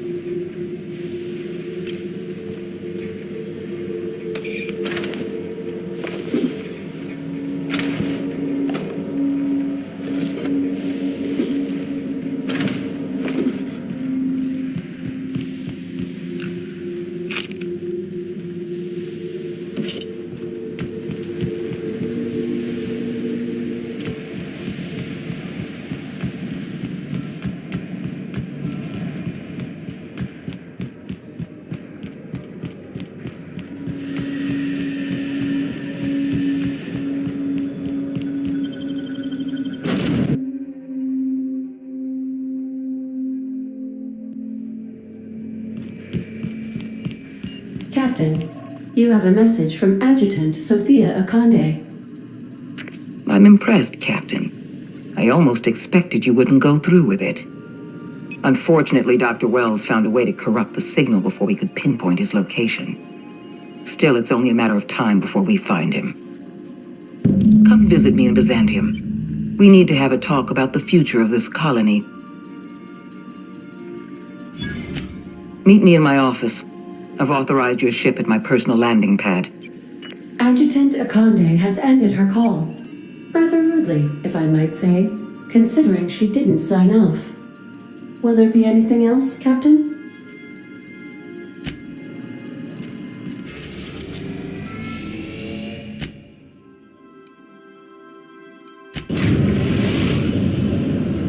We are now in orbit above Byzantium, Captain.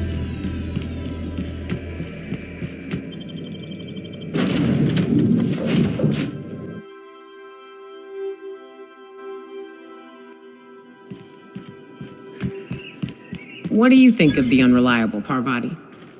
There's always something to fix, and it's neat working in the Aether. I always took Atmo for granted. Now, if I drill through the hull, we all suffocate. Exciting, you know? I'm not sure I wanted to know that. Being in space sets me on edge enough. You know about stellar emissions? Actually, I probably shouldn't tell you about those. I mean, not unless you want to know how we're all like...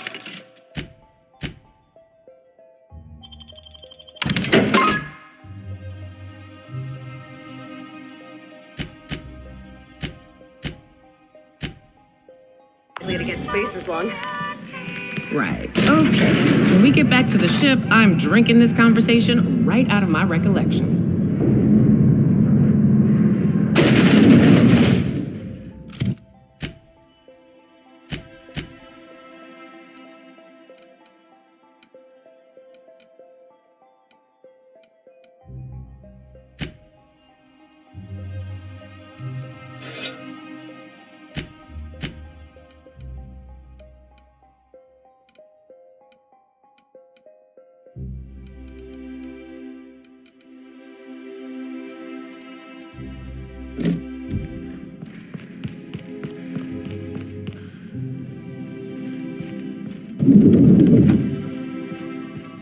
I admit part of me expected you to stand by your old friend.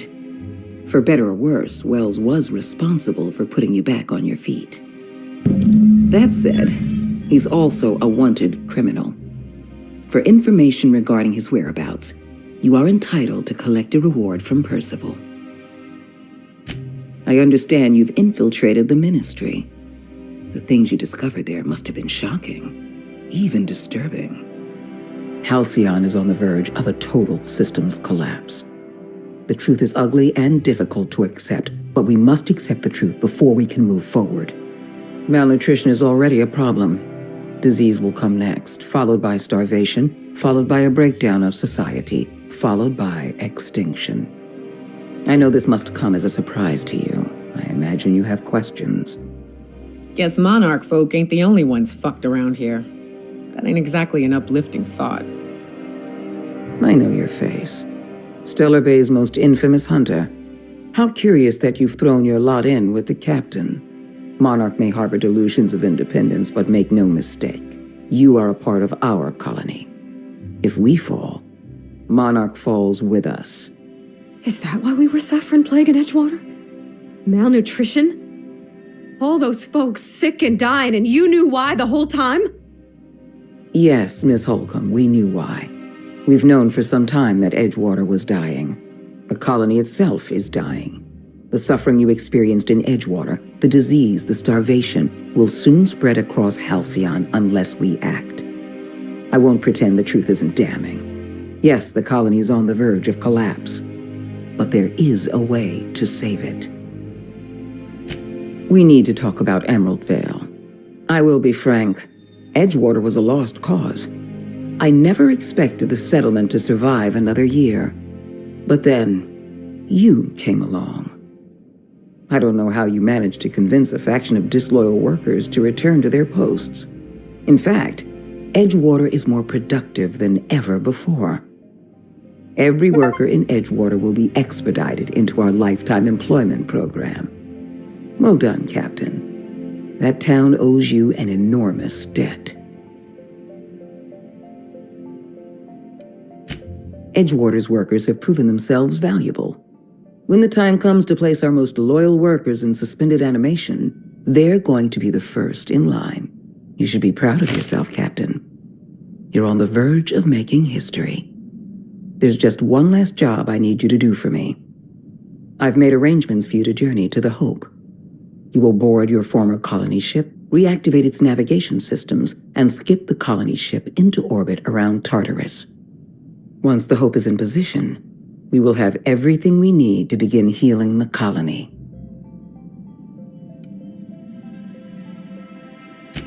You've proven yourself more than capable. I don't know if there's anyone better suited to this mission than you. Give yourself some credit, Captain. You've come this far without dying in some senseless accident. Clearly, the Architect has a plan for you. Technology, Captain. The same technology that allowed you and your fellow colonists to make the journey from Earth to Halcyon. Under the Lifetime Employment Program, every suitable worker in Halcyon will be placed in suspended animation. The Hope is the perfect storage facility for the colony's workers.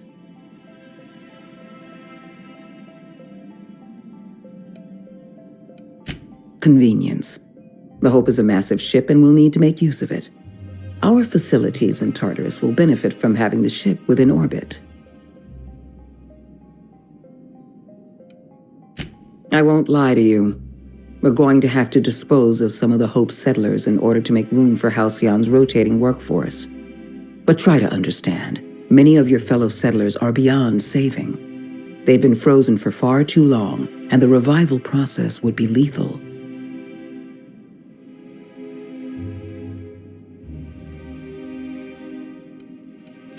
The Hope has been out of commission for years. You'll need to connect your own ship to the Hope's auxiliary power supply. Then make your way to the Hope's bridge. Your ship's computer will activate the Hope's skip drive and bring you into orbit around Tartarus.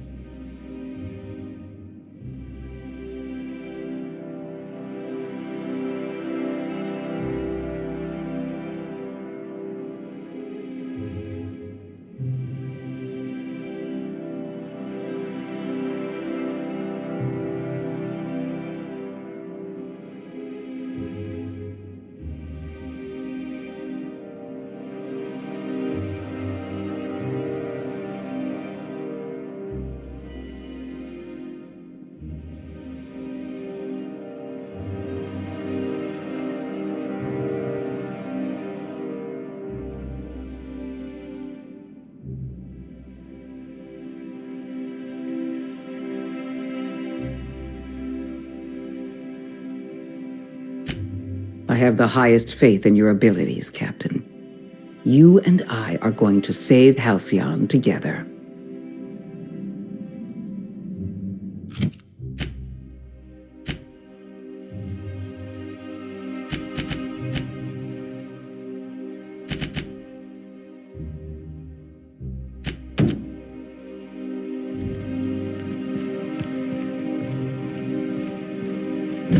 Adjutant Akande has instructed me to reward you for information leading to the arrest of Phineas Wells. Please allow me to extend my felicitations on a job well done. Quite so, madam. Personal assistant to Adjutant Akande and Chairman Rockwell. I'm also responsible for organizing the adjutant's stationery, which is more of a hobby. Ah. Oh, you were being serious. I'm obliged to inform you that Chairman Rockwell is unavailable for an indeterminate duration. Will there be anything else?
What job did the board assign you when you came of age? And it was something real neat, like professional flexing. Wilderness patrol.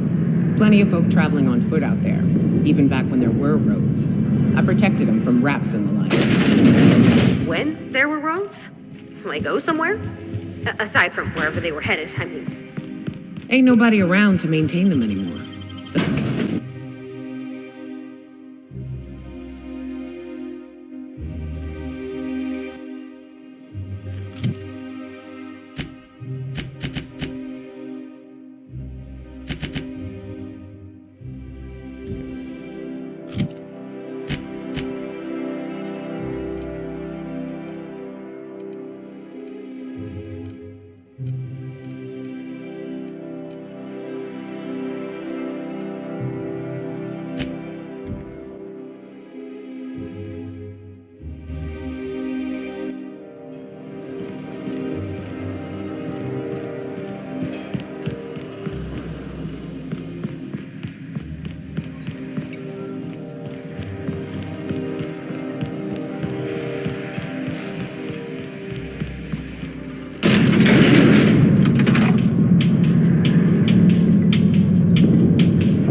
If I spit, think I can hit that mechanic?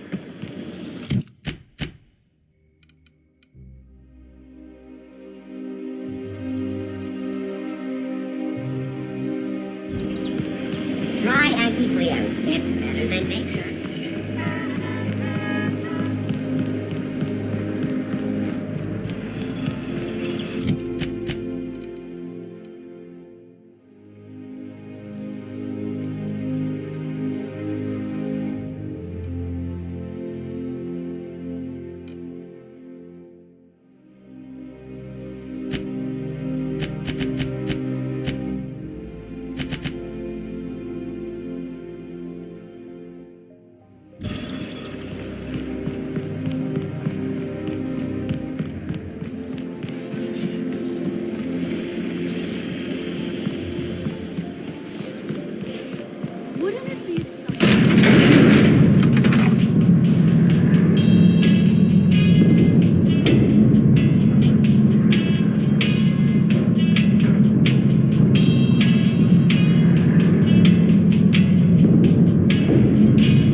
Sending a corrupted tracking signal to the board was quite clever, if I might say, Captain.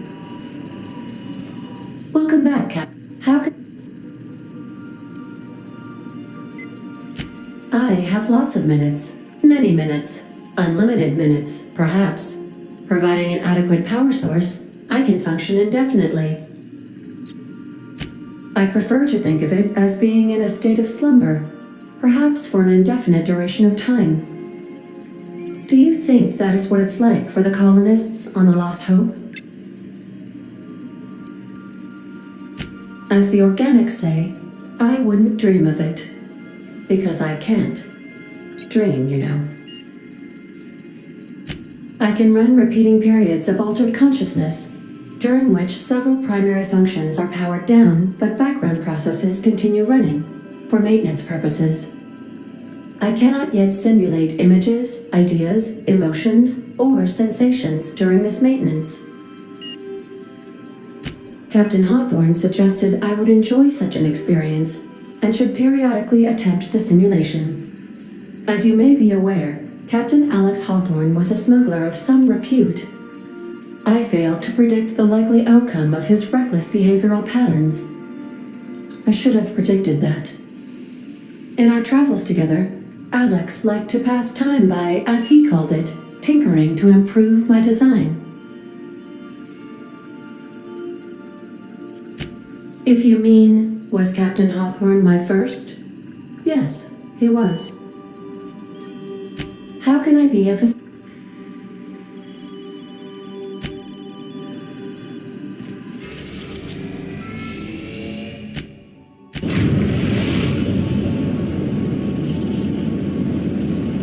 We have arrived at the Hope. I need you to reroute power from our ship to the Hope's auxiliary generator. You'll have to connect me to the Hope's comm system so I can convince her central computer to enable the skip drive.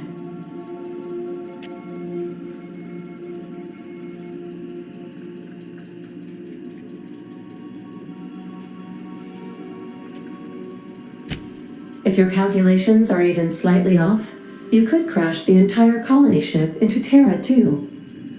Or the sun. Forgetfulness can be an early warning sign of asphyxiation due to loss of pressurization. Are you breathing comfortably, Captain? I need you to reroute power from our ship to the Hope's auxiliary generator.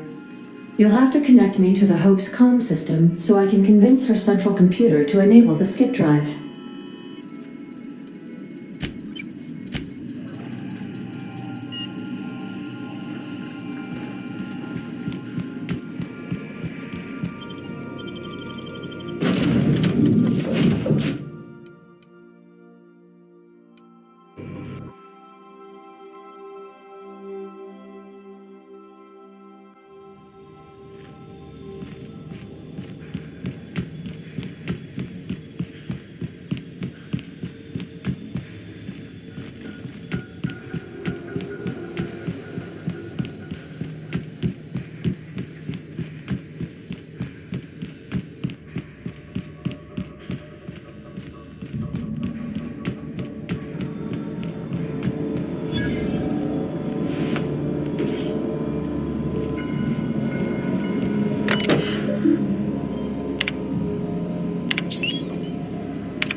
That ought to do her, Captain.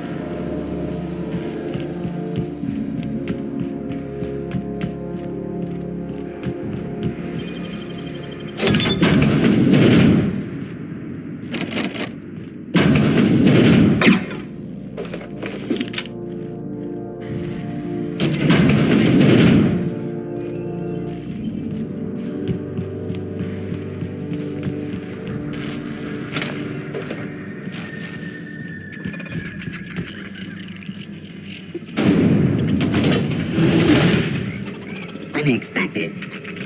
Watch out!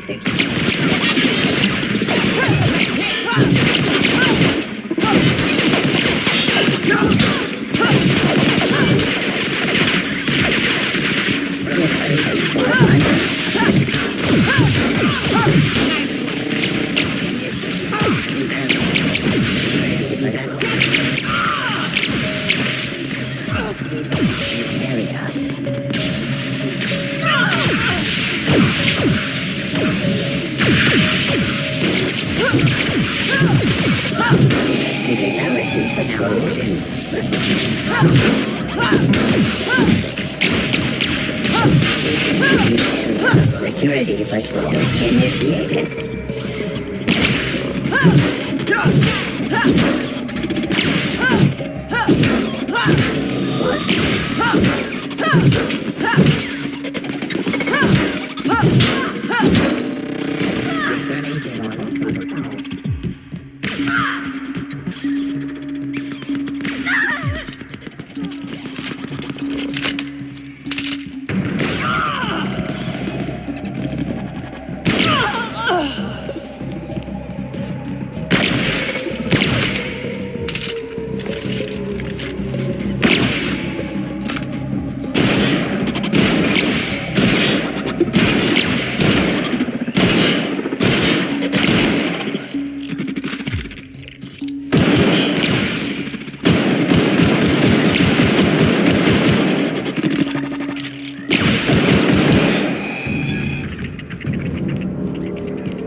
Poor bastards. They're never gonna wake up. The least we could do is bury them.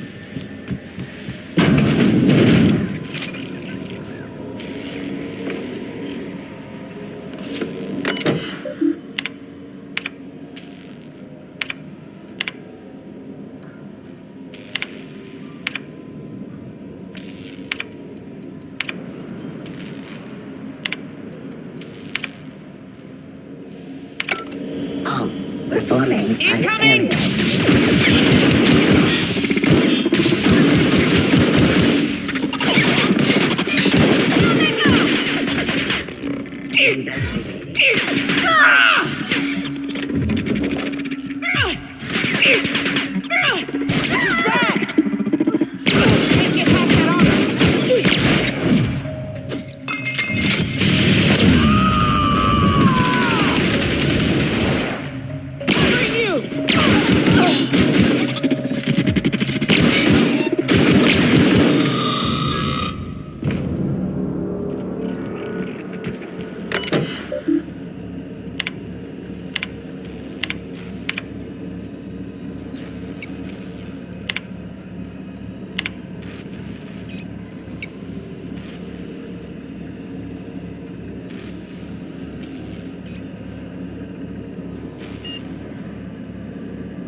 Can you hear me, Captain? I have successfully integrated myself into the Hope's comm systems, and am attempting to establish contact with the Hope's more primitive processor now. Would you like me to play a mood-suitable music selection while you travel to the bridge? Oh, sorry. File not found.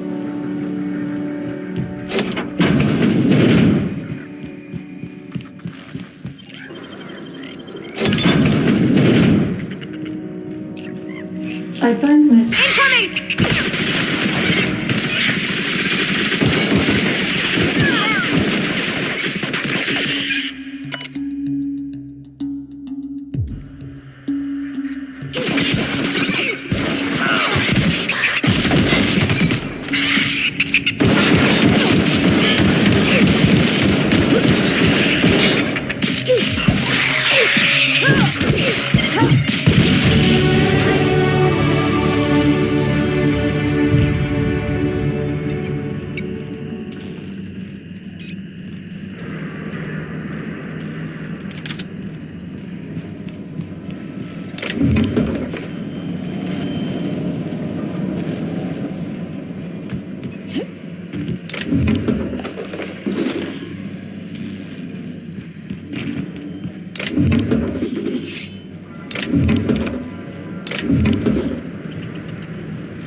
That's the Hope's computer up ahead. I'll admit, I am curious to wake him.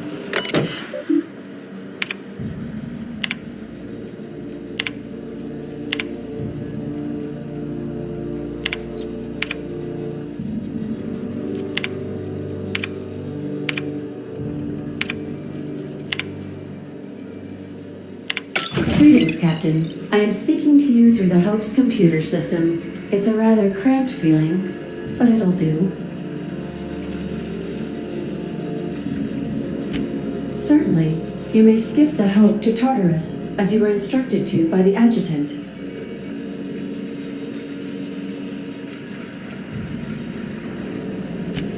Doing so would bring the Hope within close proximity of Phineas Wells's orbital lab, allowing him to access the colonists frozen within. Your act would be immediately noticed across Terra 2, as the colony ship Hope abruptly enters into the planet's rings.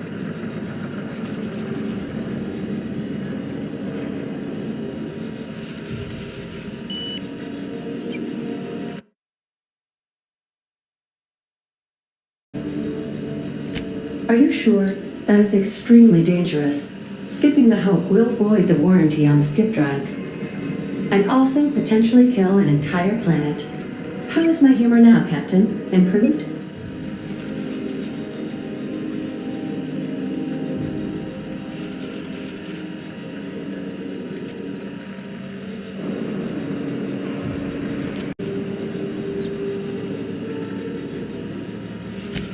Jump-starting the skip drive. Destination set to the rings of Terra 2.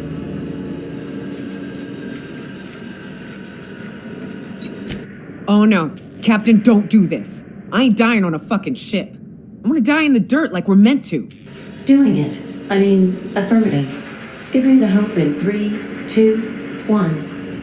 ADA, does your captain seriously intend to do a micro jump in system with engines that haven't been powered in 70 years on a derelict ship?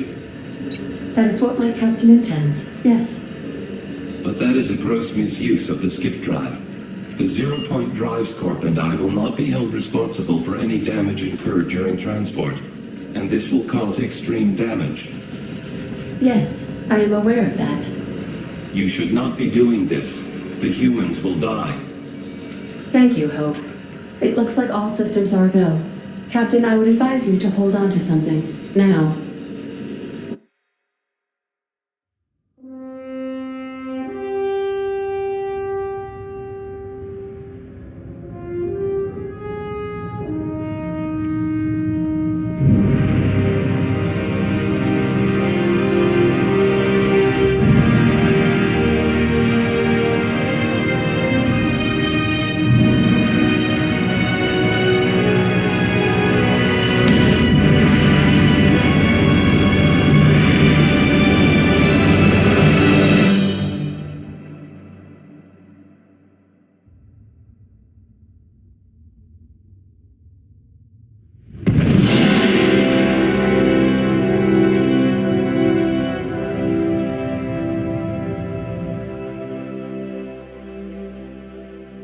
Oh, good.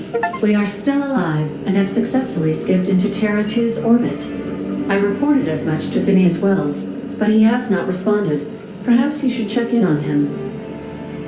Ugh. I feel like my stomach's still back where the ship used to be. I need a hard drink and a long nap. Error. Hope crew data not found. Identify yourself. Error. Paradox protection protocols have prevented me from registering your stated identification. Please report to your nearest mechanical engineer.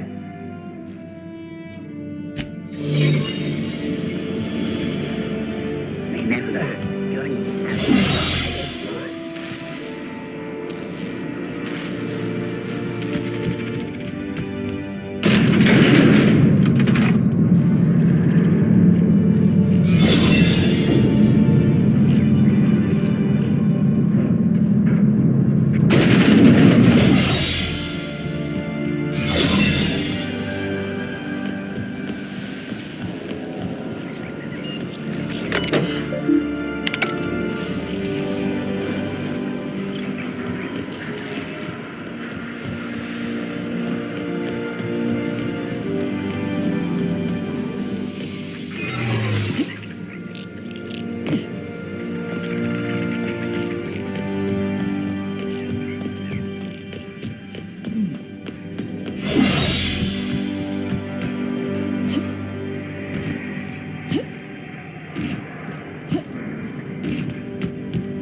Captain, I shall now play the transmission I received from Dr. Wells.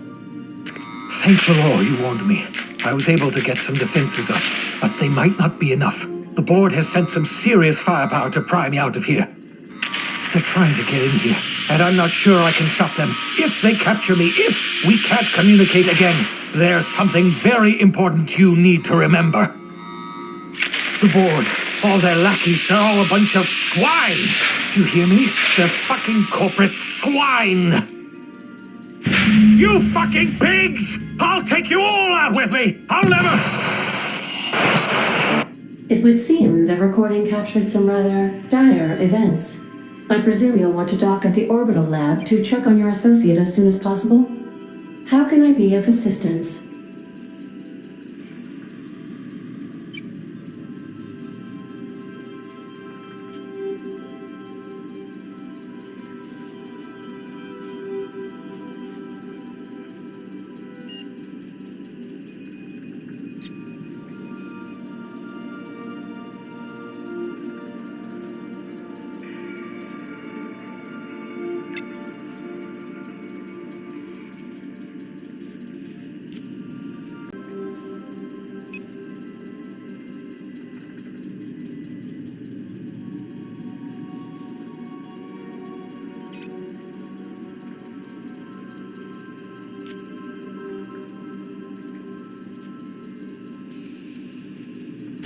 See you soon, Captain.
Now arriving at Phineas's top-secret orbital lab.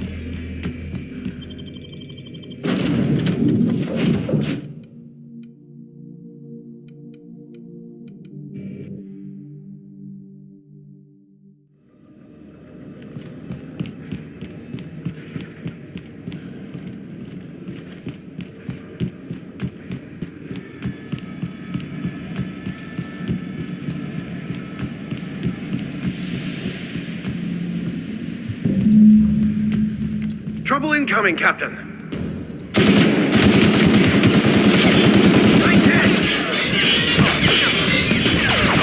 I've had quite enough of you!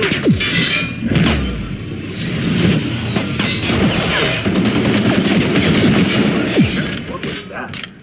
I better take a look.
Captain, as it appears we may soon be embarking for a maximum security prison planet, I believe the crew would like to speak with you to, as you humans put it, air some concerns.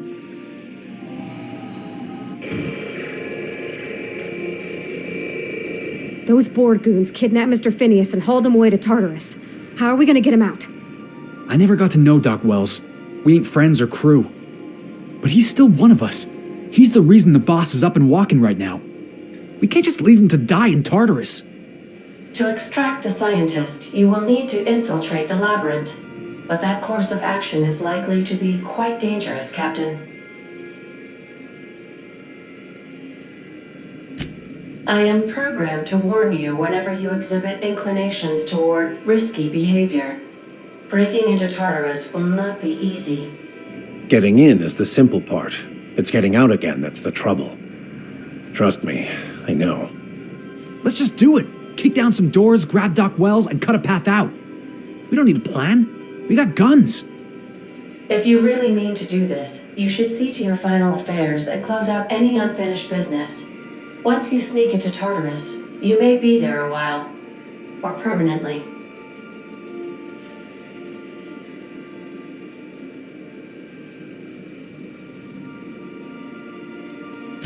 You didn't hire me to think. And I ain't about to start now. You're my boss. And I'll walk into fire with you. I think it's insane. But maybe the colony needs a healthy dose of insanity right about now. I know it's dangerous. And I won't lie and say I'm not scared out of my wits. But I couldn't live with myself if we didn't do something. You're asking for more than bravery from us, Captain. But there are worse ways to go than dying for a good cause.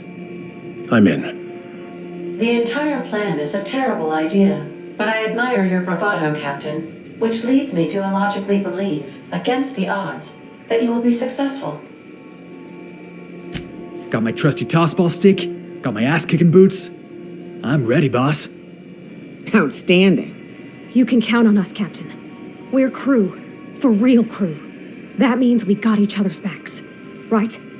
Never thought I'd volunteer to break into a prison. Seems like your tendency towards risky behavior is rubbing off on me, Captain. Waiting on your command, Captain.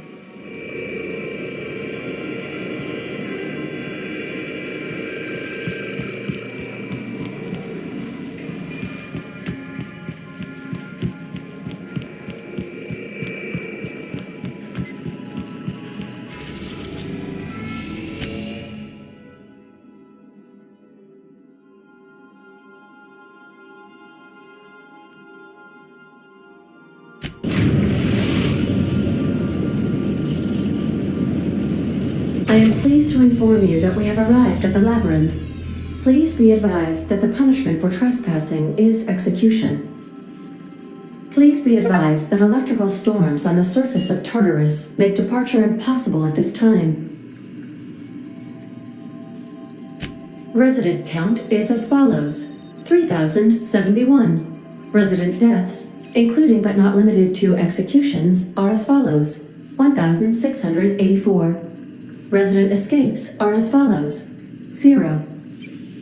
The interior can be chilly. Take a scarf with you, Captain. I would also ask that you leave your captain's ID with me, in the event that you do not return.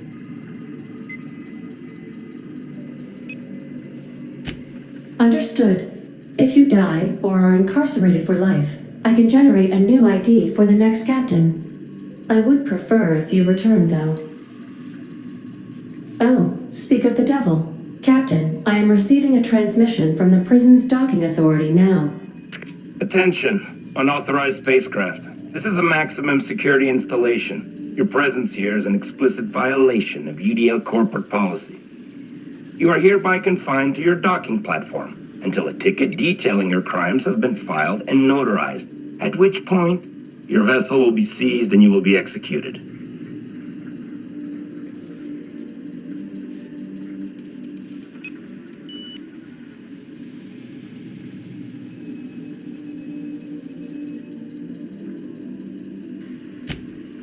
I'm sorry, you people? Did you just cast a generalization on upstanding UDL employees? That's a fine of 200 bits. You're up to 5,708, not including the cost of your execution and the disposal of your remains, which will be assessed posthumously. All right. I'm feeling generous. I'm transmitting the idea of a productive, law-abiding employee so you can see what one looks like before you die. Anyway, Tartarus Docking Authority signing up. Hang on. Another ship just pulled into your dock. Wait, is that from the Groundbreaker? What the? Pay no mind to that. Just have a pleasant day. Transmission terminated. Biometric ID received. Transferring data to external cartridge. How can I be of assistance?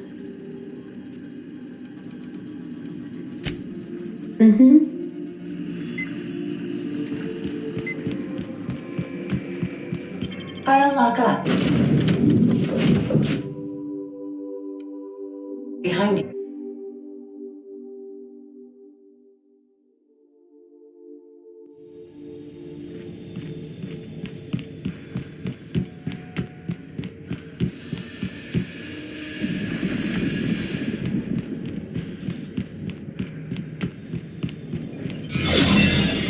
Did right by us once. Now it's our The board will never own Groundbreaker. Not while I breathe. Push on, Mardat!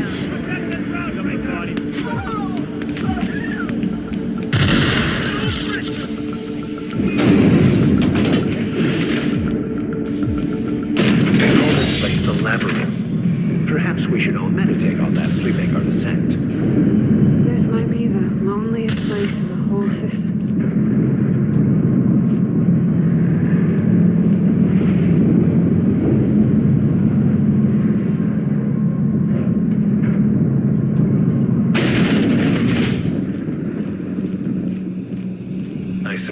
It would be too late to back out now, huh? Fear not, Captain. I'll watch your back.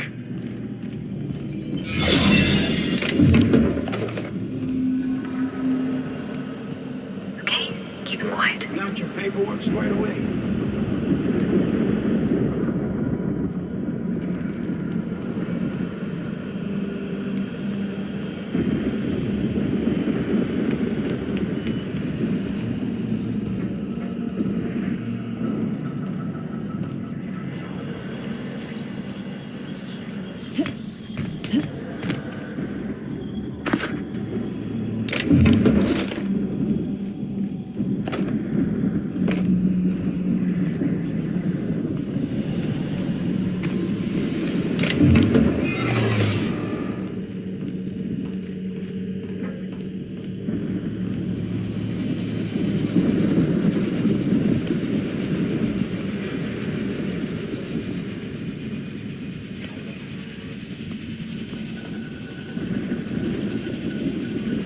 Are you new here? I didn't think we were hiring more staff. Oh, no. Don't tell anyone, please. Thank you.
Are you new here?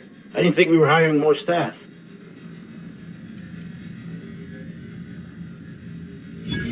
Oh, no. Don't tell anyone, please. Whew. Thank you.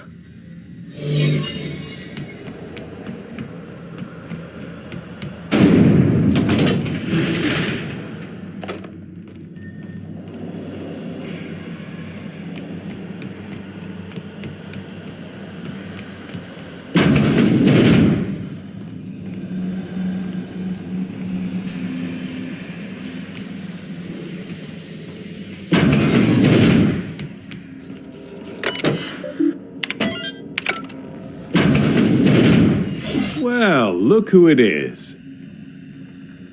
I'll be damned. I was prepping the studio for our announcement, and here you are as a bonus.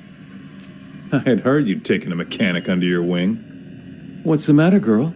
Couldn't find actual employment? The captain's treated me right. Better than any of you bored folk ever have. I'm exactly where I want to be. And the convict. The vicar. You know, most people, once they're out of prison, don't seem keen on returning. Oh, I would go anywhere to see you fall, sir. When you go off and get yourself shot, try to avoid taking one to the face. I'll want it recognizable to show to my citizens.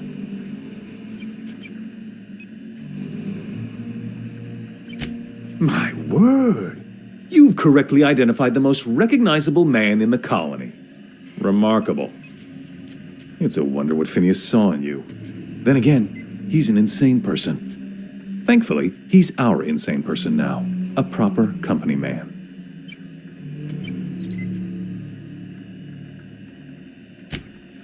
Yes, he is an extraordinarily obstinate fellow, isn't he? Fine, he isn't working for us per se. Semantics, he'll come around. But that's between us. As far as my adoring citizens will know, we've turned a dangerous crackpot into a working-class man. It's a miracle. Oh yes, go on, wake them up, add more mouths to feed. That'll solve our starvation problems. I don't know what half-baked plans that simpleton in a lab coat has been leading you through, but it's done. It's over. Let me ask you something, Captain. Have you at any point thought about not fucking up our entire society? I believe we could ask you the same. I'm making actual progress towards stabilization and recovery. You're just getting in the way.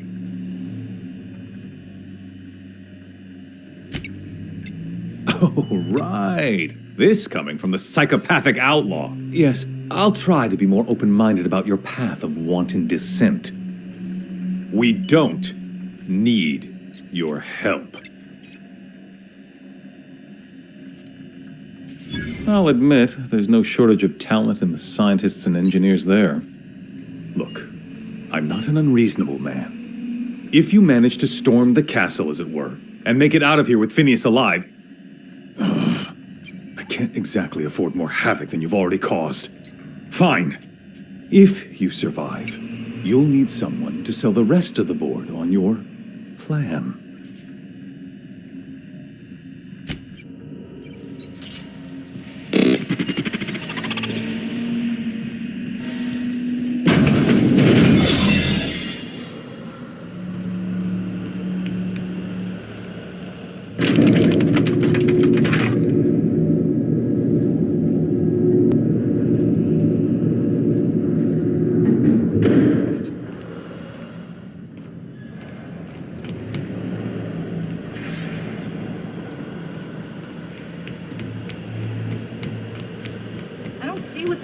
About a blasted lab coat. Fugitive's a fugitive. False performing an error. Employee information not found. Identify yourself.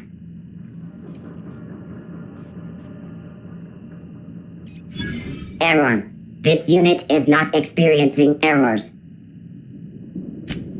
Error. This unit is functioning correctly. There is no need for the intervention of mechanical engineers. Thank you for your cooperation. You get tired of patrolling? We're really doing this, huh? Everything in my life has been leading up to this point. I believe I'm ready for this. Captain, you have an uncanny talent for complicating my life. Words cannot express the extent of my disappointment. We had a plan. All you had to do was skip the Hope to Tartarus, as I asked. You've disrupted the balance of power. You've upset the natural order of things. You've introduced uncertainty, and there is nothing I despise more than uncertainty.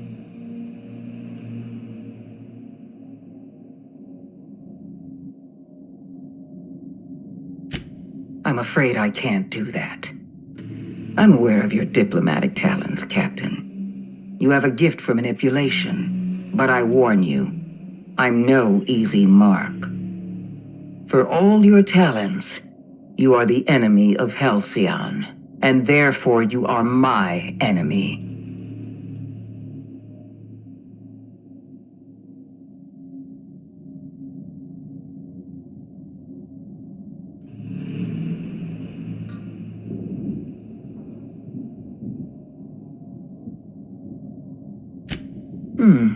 You make a nuanced and compelling argument. Here's my rebuttal. No. Dr. Wells is being held in my custody. His cooperation will prove invaluable, even if I have to beat it out of him. All that's left to do is put down this riot, arrest you, and then get on with the bloody business of saving this colony.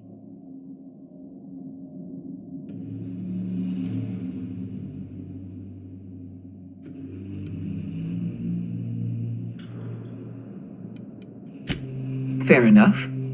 I'm giving you exactly one chance to parley with me.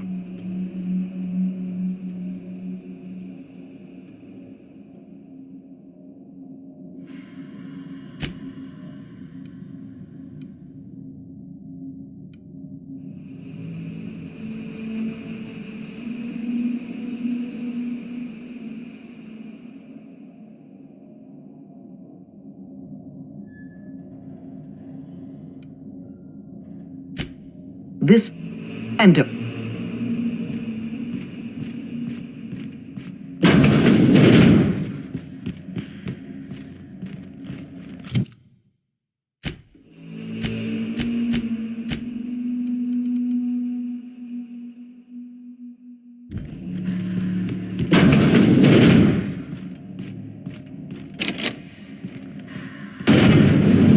System.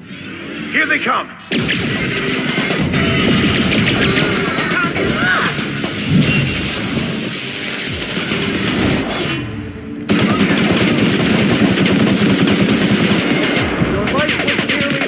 Anyway.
Unengaging repeat.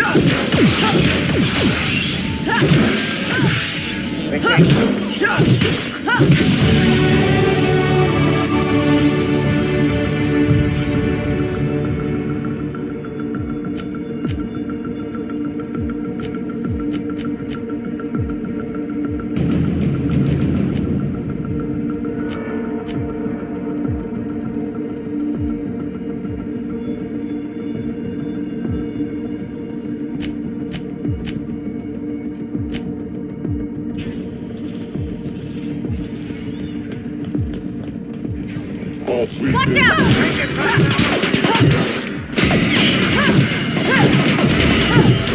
I'm on it! Here I go!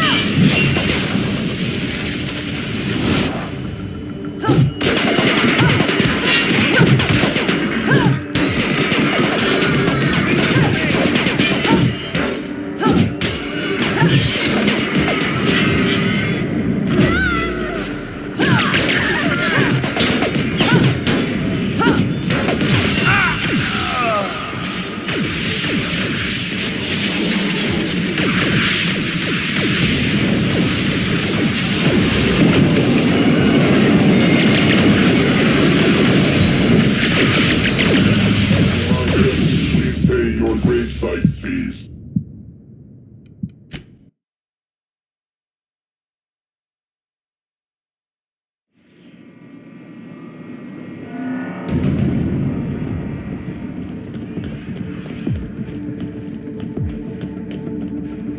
Get ready!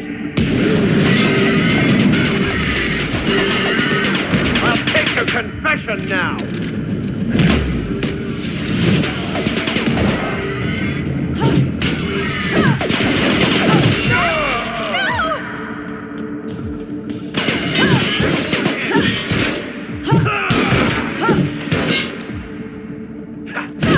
I'm going!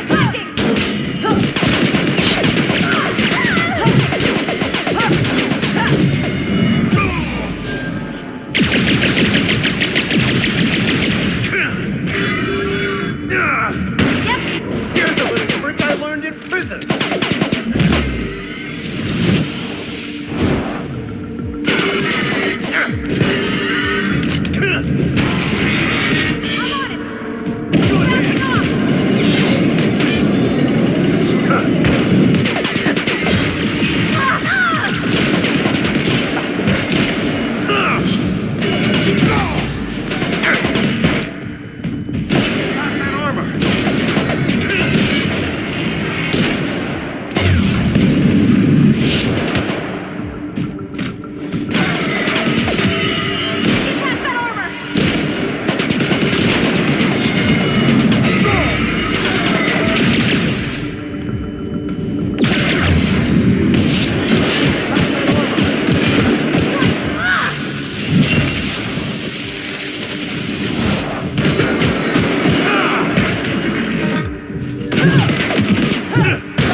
Die!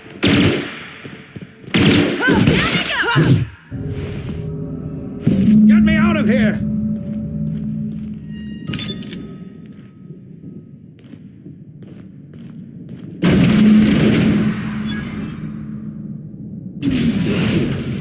You made it. I can hardly believe my eyes. You didn't have to do this, you know. Risk your life just to save mine. I'm all right. Akande wanted my cooperation, and she was prepared to beat it out of me. If you hadn't arrived, I might have given it. You've left the board in tatters, but Halcyon is still on the verge of starvation. I just hope we're not too late. You and I are going to have to work harder than ever to save Halcyon. I'm afraid the situation is far worse than any of us ever anticipated. I wish I could be as optimistic as you, but we have a serious problem on our hands. Earth has gone dark. We haven't received a single message in 3 years. There's been no communication, no signals, nothing. 2 years ago, the Earth's Directorate's frigate disappeared on their way back to Earth. We don't know what they discovered when they arrived, or if they arrived at all. Earth is only an idea to us. But that idea is the bedrock the colony is built upon. If people were to find out it's gone dark, the shock could be too much to bear. I don't want to imagine what'll happen once news gets out. Let's just keep this between us for now. You mean we're all alone out here? Really alone? I'm afraid so, Miss Holcomb. Halcyon is the only home we have left. Returning to Earth is no longer an option. Earth isn't going to help us. No one's going to help us now. We're alone out here, and I don't know if we're going to survive. I had hoped your fellow colonists might hold the key to saving Halcyon, but I don't have nearly enough chemicals to revive them all. I'll do what I can. I just hope it's not too late. It's time I return to my lab.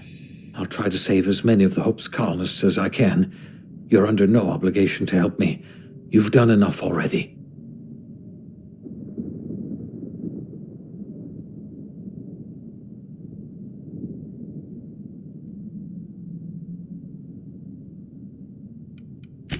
Thank you.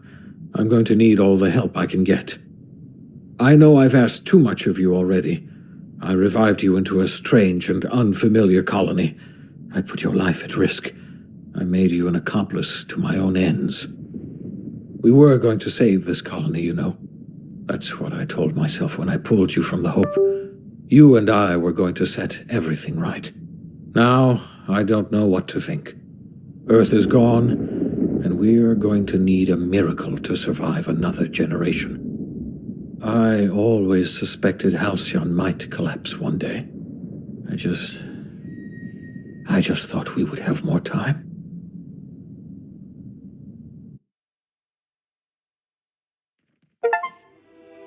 The OSI teaches that everything in the universe happens according to the grand plan. But the stranger that arrived in Halcyon was an unplanned variable. From the moment he landed in Emerald Vale, his actions altered the course of history. The events on Tartarus brought about the end of the board's authority. But the board's mistakes would haunt the colony for decades to come. The damage they left behind would require the work of a generation to repair. Dr. Phineas Wells began reviving a handful of the Hope's colonists. Engineers, scientists, technicians, and intellectuals. They were among the brightest minds the Earth had ever sent out into the stars. The Hope scientists and engineers woke up in a colony descending headlong into total collapse. With no way to return to Earth, they had no choice but to band together and devote themselves to the cause of saving Halcyon. The people of Halcyon were nothing if not hardy. In the absence of the board's authority, many of the colony's settlements banded together with a single purpose in mind: survival.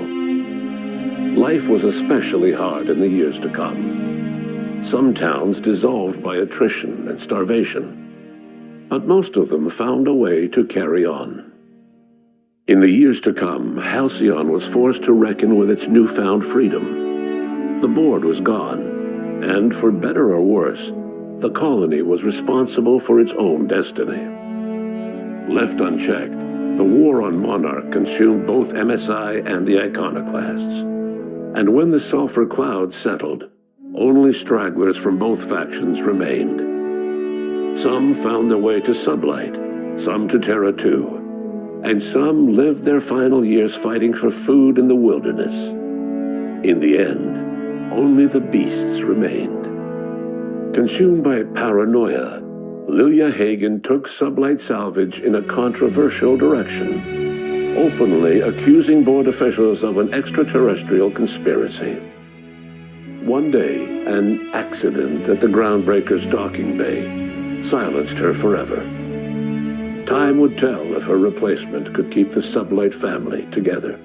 After returning to Edgewater, the deserters negotiated workplace reforms with Reed Thompson, including a single day of rest, which came to be known as a weekend. As the world around him changed, Thompson found himself pining for the old days. He was known to spend his weekends in the cantina, nursing one of the few remaining bottles of Zero G, and repeating to himself, "It's not the best choice, it's Spacer's choice."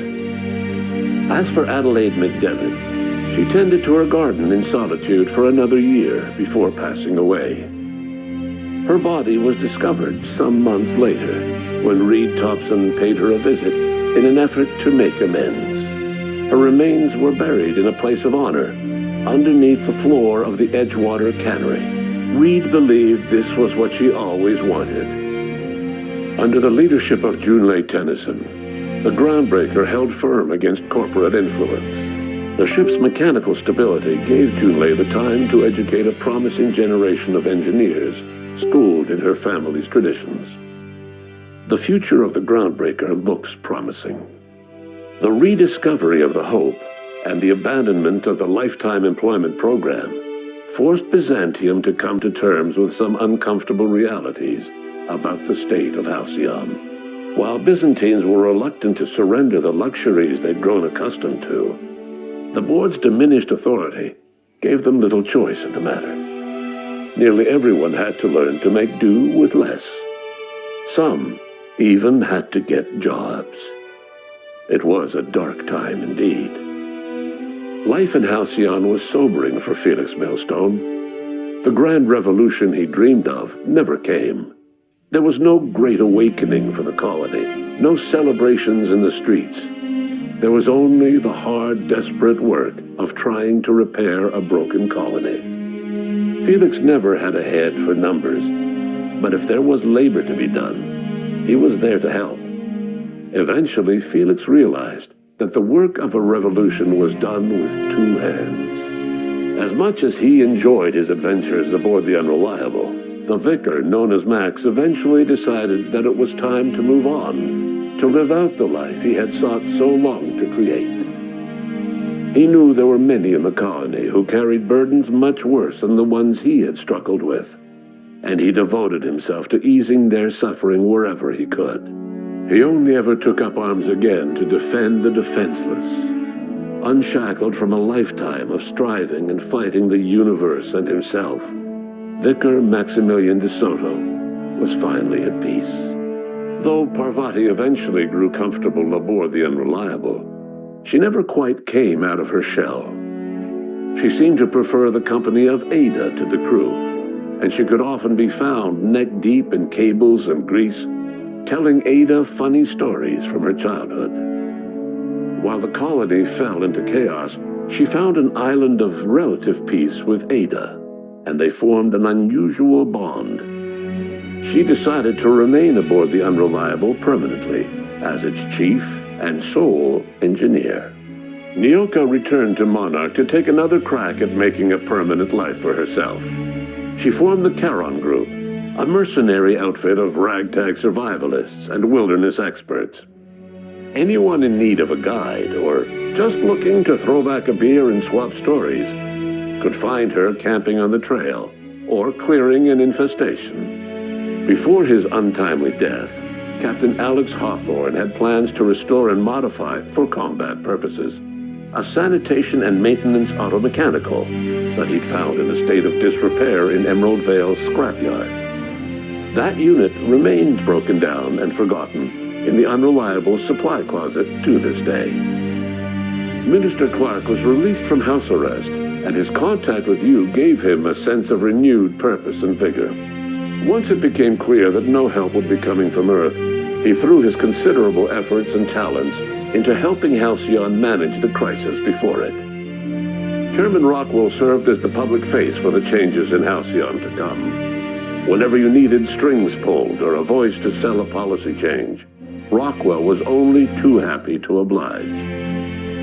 As for Dr. Phineas Wells, he spent his remaining years in his orbital lab. He was never able to come to terms with his own past, troubled by the decision of placing all his faith in the first colonist he ever revived, the infamous Captain of the Unreliable. The revival project yielded mixed results. Phineas, weighed down by limited support and his own guilt, struggled to revive more than a handful of scientists and engineers. They made a heroic effort to solve the colony's problems, but with small numbers and facing long odds, their solutions never caught on.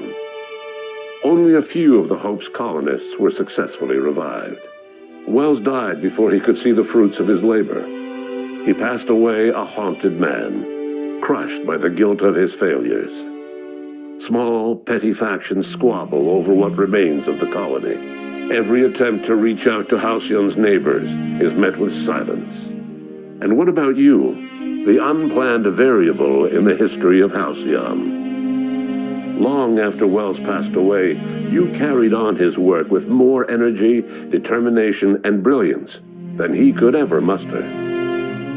The years that followed were hard, but Halcyon survived by the efforts of the Hope's most promising colonists, the greatest of which was you. No one knows what's happened to Earth, and no one knows what the future has in store for Halcyon. All we know for certain is this: the name of the Unreliable and that of its intrepid captain will remain the subject of countless stories for years to come.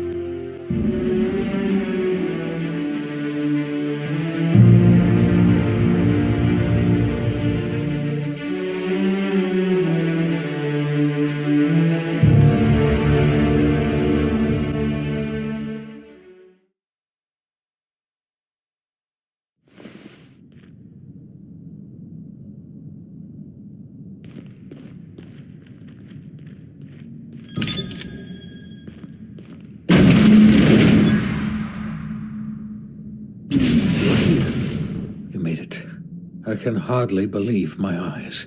You didn't have to do this, you know. I just hope...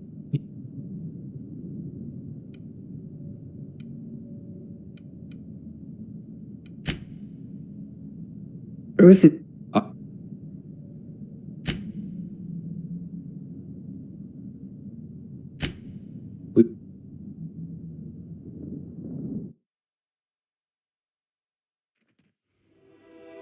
The OSI teaches that everything in the universe happens according to the grand plan.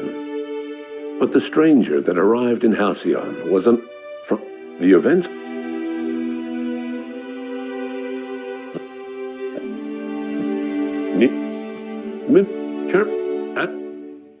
What? And what about you? You brought an end to the chaos on Tartarus and made Chairman Rockwell your own puppet. A role he was all too eager to play. The colony never realized you were the true power behind the new administration. By acting vicariously through agents and third parties, you controlled Halcyon from the shadows. As a result, Halcyon survived the turbulent years that were to follow. No one knows what's happened to Earth, and no one knows what the future has in store for Halcyon. Alright friends, that's all from me. We've finally completed the game at World. Like, share, and don't forget to leave a comment. Thanks so much for watching. Be yourself, be amazing, always be smiling, and I'll be with you all with a new gameplay very, very soon. Thank you.